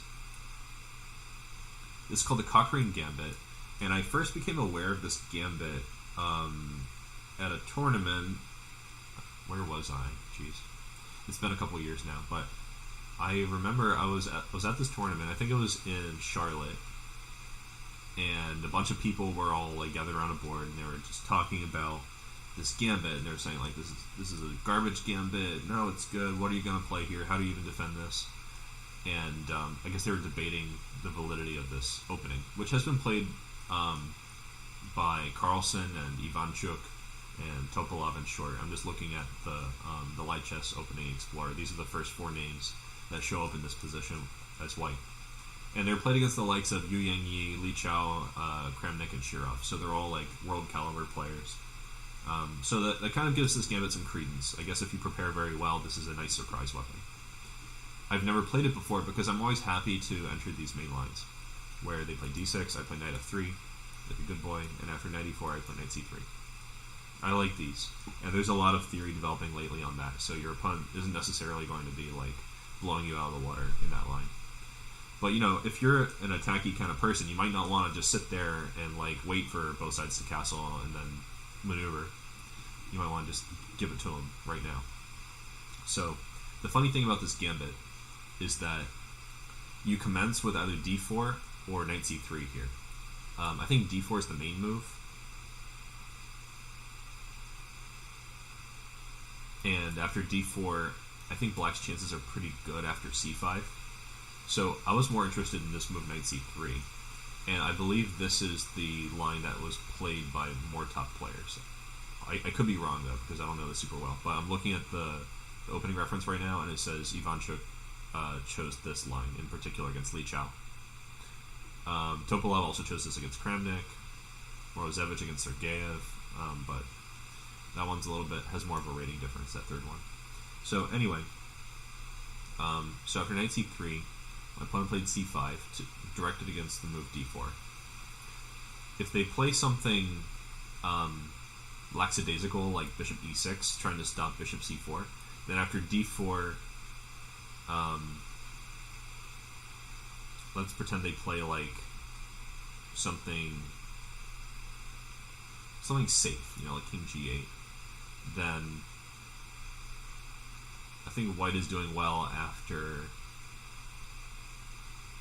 f4, with the idea of playing f5 and bishop c4, something like this. But f4 also looks a little slow to me, so it might be like bishop d3, just, saying I have a lot of space, your development's really weird. It's sort of like a fried liver attack type position. So they played c5, which is pretty ambitious. If it were me, I would choose bishop e6, even though I just characterized it as lackadaisical. I think it's practical. They can also play like, I don't know, g6 or something similar. So c5, I feel pretty good when I see this. Like, even though this is directed against my d4 idea, I don't mind so much having to move my queen repeatedly after like d4, pawn takes, queen takes, knight c6, because their king is so weak. So I played bishop c4 check. After bishop e6, the king's running, kind of like in a fried liver attack. And this position naturally suits people who are very tactically inclined. So you can also steer into these attacking positions with your opening prep. The downside of it is that a lot of the opening lines that are super sharp from the get-go are surprise weapons. They're good for like one game, but if you play with any regularity, people are going to notice in tournaments, and they're going to be prepared for that whenever they think they might play you. So it's good not to choose these lines in high-stakes situations.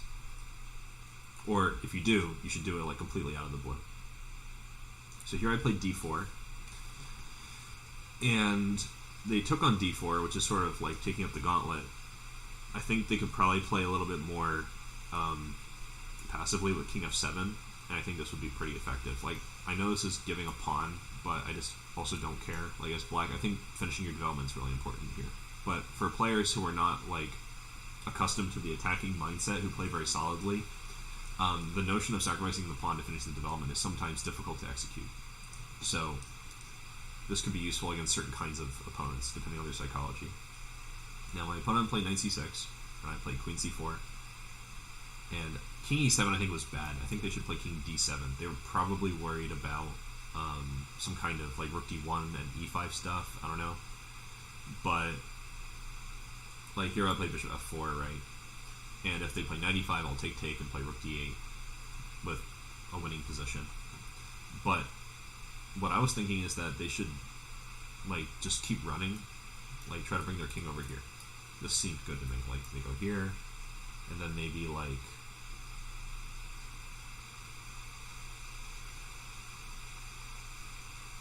can they get away with 95 here?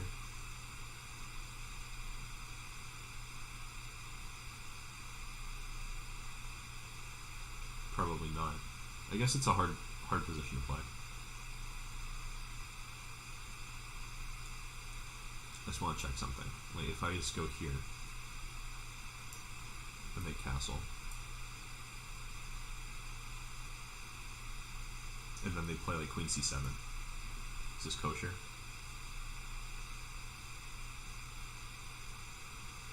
This doesn't look half bad. Let me see, knight b5 might be coming, so maybe I should play a pawn sacrifice here. That's an idea. Yeah, I guess there's like long-term play here, but I thought it made more sense based on my intuition from playing the fried liver attack that you should try to bring your king to the queen side in safety. So I thought king e7 was super weird. I even wondered if it was a mouse slip. But maybe they're trying to tempt me into playing knight d5 and like liquidating some more. I don't know. I just went ahead with my development because that's what attacking players do. And I got this super weird, like, non-development.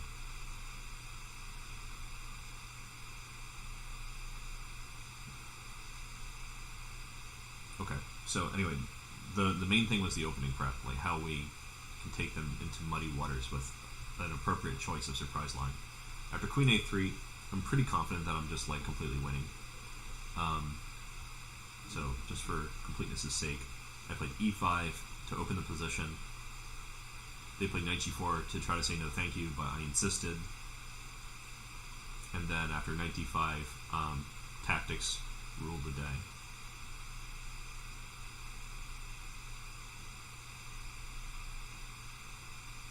This was maybe not the most economical way to win the game. Hold on, I think I missed a win here. Oh yeah, I remember. Hold on, maybe it wasn't Queen F5.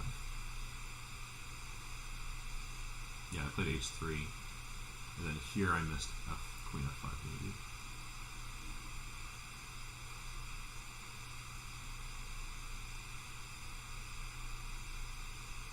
Well, either way, it's like totally winning. There's like lots of things to do. And they resigned here.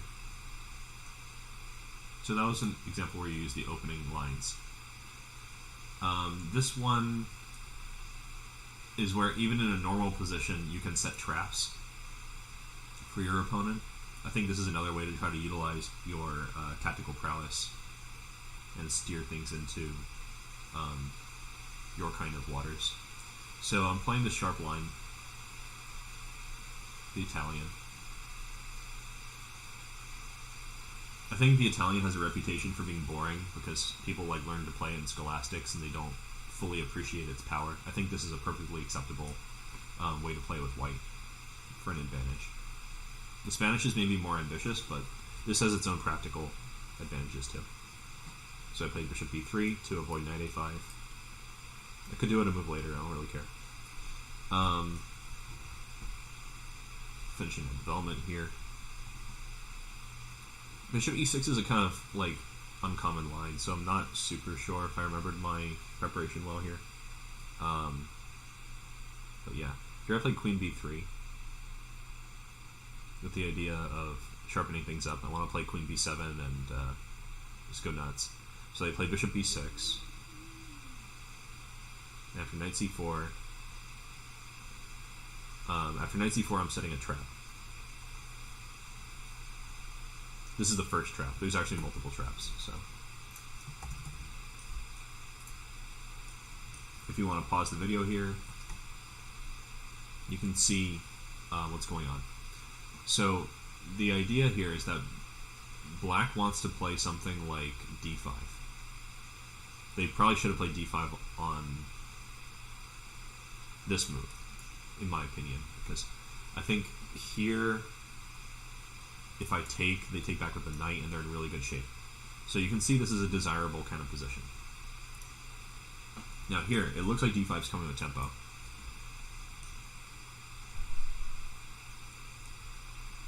But the trap is that after D5, I take, and Queen takes, and they probably were counting on me not being able to play, for example, Knight takes B6 here, because they can just take back like it's a normal position. But here, there's a tactic, so if you didn't notice the tactic a move ago, you might want to pause here again and find Knight takes E5. And the reason that this is actually a trap is that if they play Knight takes E5, we can play Queen takes D5, and they can't play Knight takes F3 with check to like liquidate their hanging knight in the middle of the combination, because the queen controls that square. So they have to accept that they lost one pawn here. So this is like just a normal position, right? And we're just playing a little bit sharply, like just doing something ambitious. Knight C4 with the idea of either taking the bishop pair, not the bishop pair, but like getting rid of their active bishop, or setting this like tactical trick. It's directed against the move D5. Notice that if I played a move like castling, they'll castle too. And if I play something like rook E1, rook e8 maybe, and then knight f1, which is a very normal plan in this opening. Like, people almost always play this. I don't think that there's anything wrong with playing d5 here. And probably black is equal. So if you don't play that ambitiously, if you don't leverage your sharpness, you're probably not going to get the kind of position that you want if you just keep like waiting. So anyway, they play d5, which was a mistake. And probably they should play like h6, directed against bishop g5, and then castle. So they play d5, chop chop. Lots of choppings happening. I castled to avoid rook e8. Maybe there were other moves, like maybe d4 here. Now let's get to the really trappy part. That first one was just a warm-up. So after f6, we have a choice to make. And here, it's tempting to just play like any old move that comes to mind, especially because it looks like we have 6 reasonable knight moves. So to leverage your sharp and attacking style, you should ask yourself not just like how do you want to arrange your pieces, but what does black want to play? I think the underlying theme of this whole lesson is that prophylaxis is a key for successful attacking chess, and that's how you get the positions where the tactics happen. It's by thinking about what your opponent wants to do and then coping with and circumventing their plans. So here, after f6, like let's say you move the knight like anywhere, just some random place. Where do they want to go? How are they going to create their own activity here?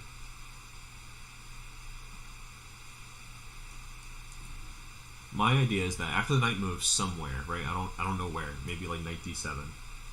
They want to play rook e2.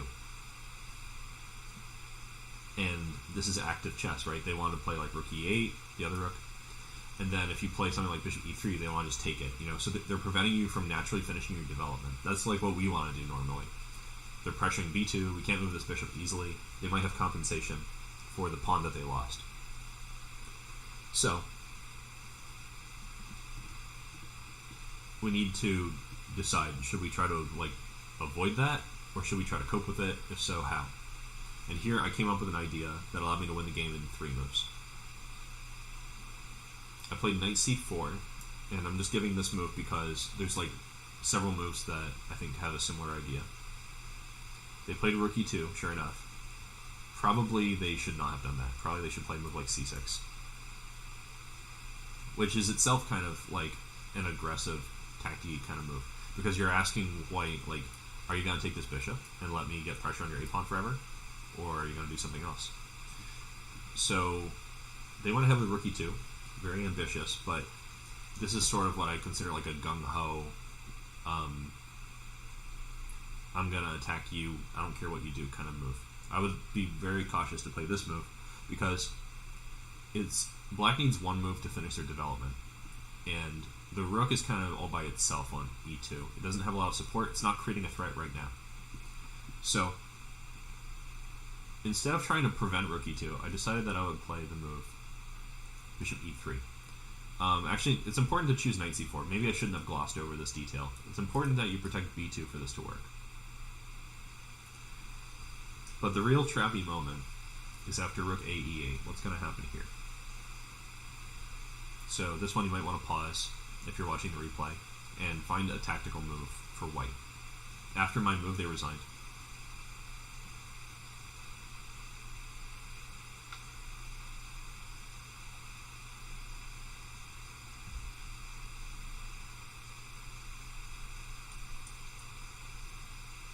All these games are from my recent rise from 2300 to 2500 in the 10+0 time control. So my opponents are all pretty strong. These aren't just like beatdowns on lower players. They're all like similar to my rating, 2400. So here, black would like to play rook c2 and then take on e3, something like that. Or just take on e3, and if you take with the knight, they'll play rook takes b2. And if you take with the f-pawn, maybe you've like ruined your structure somewhat. So they have some ideas here. But what I noticed is that I need to attack this rook, and the only way I can attack it is with the king. So I played rook c1, stopping rook c2, and they resigned because, like, no matter what they play, like, I don't know, f5, king f1, they're going to lose at least an exchange. So that was the whole plan. Setting a trap. So this was a normal position, right? This is very normal. This is like pretty much just an end game with a lot of pawns. White's a pawn up, so maybe I had the advantage there. That like maybe my opponent feels pressure to try to win the pawn back. But otherwise, it's pretty normal, right? So it's this kind of like attacking way of thinking, this trappy way of thinking that is useful in positions, even normal positions. This one's also about setting traps, and this will be our last example for today. This is something the rat opening against me. I was like, not sure about that. I always figure the rat just transposes into the Pirits somehow. So I started playing it like a Pirits position. But when they played this combination of knight d7 and knight f6, I got the idea to play g4. This is in the style of a Petroff Gambit. So this also could be considered an example of like surprising someone with an opening idea. So after g4, they took up the gambit, and the main moment I want to cover here comes after bishop c4, and they're almost done with their development. So this might be a good moment to pause and ask yourself, how can we try to maximize our earnings from the pawn that we sacrificed and make black's life difficult? We know what they want to do. They want to castle. So maybe we can harass them and prevent that. So that's what guided my calculation here. I took first on e5 because I figured if I'm going to attack them, I probably need access to the light squares, which means I should not let them play d5. And I might also be able to play queen d6. So here I was just deciding, like, am I going to play like knight g5 or bishop f7 or queen d6 or some combination of these moves? So I pose the same question to you. Are we going to play a sacrifice on f7, build an attack on f7, or play queen d6 to stop castling? I thought this was a hard question. And the way I rationalized it was like this. I did that kind of cost-benefit analysis that I mentioned before, where I looked at each move and I thought, okay, so even if some way of surviving exists for black, and maybe even gives them like a slightly better position, am I willing to take the risk? Am I willing to invest so much to give them a chance to go wrong? And if the amount that you're investing is not that much to make your opponent go astray, then I think that it's generally worth it. This might sound like a justification for playing like crappy weird openings all the time, but it's really not, because I think that the downside of playing some crappy weird lines is that you're missing a chance to play other aspects of chess that give you good chances as well. So like you might be missing out on the chance to play an endgame if you sacrifice a piece in the opening every single time. So I'm not just endorsing like weird lines to sharpen the play, but I'm saying if you do want to sharpen the play, then this is how you probably should go about it. I personally advocate a balanced approach, where you are ready to play an endgame, ready to attack the king, ready for anything. I think that's what makes chess most enjoyable. So here I played queen d6, and the idea is basically just to make my opponent really uncomfortable. I thought they should play queen e7 here, and my plan was probably to just like go back. Something like this. Or this was my more extreme option. I was actually planning to take on e7 and ruin their castling, and I was hoping that maybe I would have enough pressure here to just keep them from developing their pieces naturally. I think this is worth trying, because they can't move this knight easily, which means they can't move this bishop easily, and if they play b6, I'm going to take it, and then their rook's hanging, so they have to make some awkward decisions here. And the cost for me of making them make these awkward decisions is I have to trade into an endgame, and I have to sacrifice a pawn. So wait, is it worth it? I thought it was worth it, so I played queen d6. But there's also a fringe benefit in that that's if they find the best move. If they don't find the best move, what's going to happen? You can't make a decision just based on that, but it's good to know like what you might be playing for. And if you're giving your opponent a difficult problem, it might be worth considering a move more closely, where you might otherwise just like quickly move on to think about other things. So here they played bishop f8, and this was a variation that I thought about, but I had to like rub my eyes because it was like too good to be true here. I played bishop takes f7, just sacrificial chess. And here they should have played the move king e8. So if they play king g7, there's knight e6. If they play king g8, you'll see what happens. Probably my opponent like calculated king g7 and said I must play king g8. They didn't consider going back. But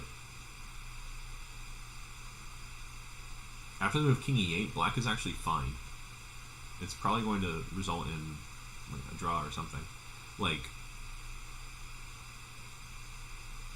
I should probably just play a move like maybe queen d2 with the idea of knight e6, and just I'm playing against their weak king. That's the main idea here. But they played king g8, which allowed queen e6, and they resigned because there's going to be a mate, like something like this. At the very least, I'm taking all their stuff.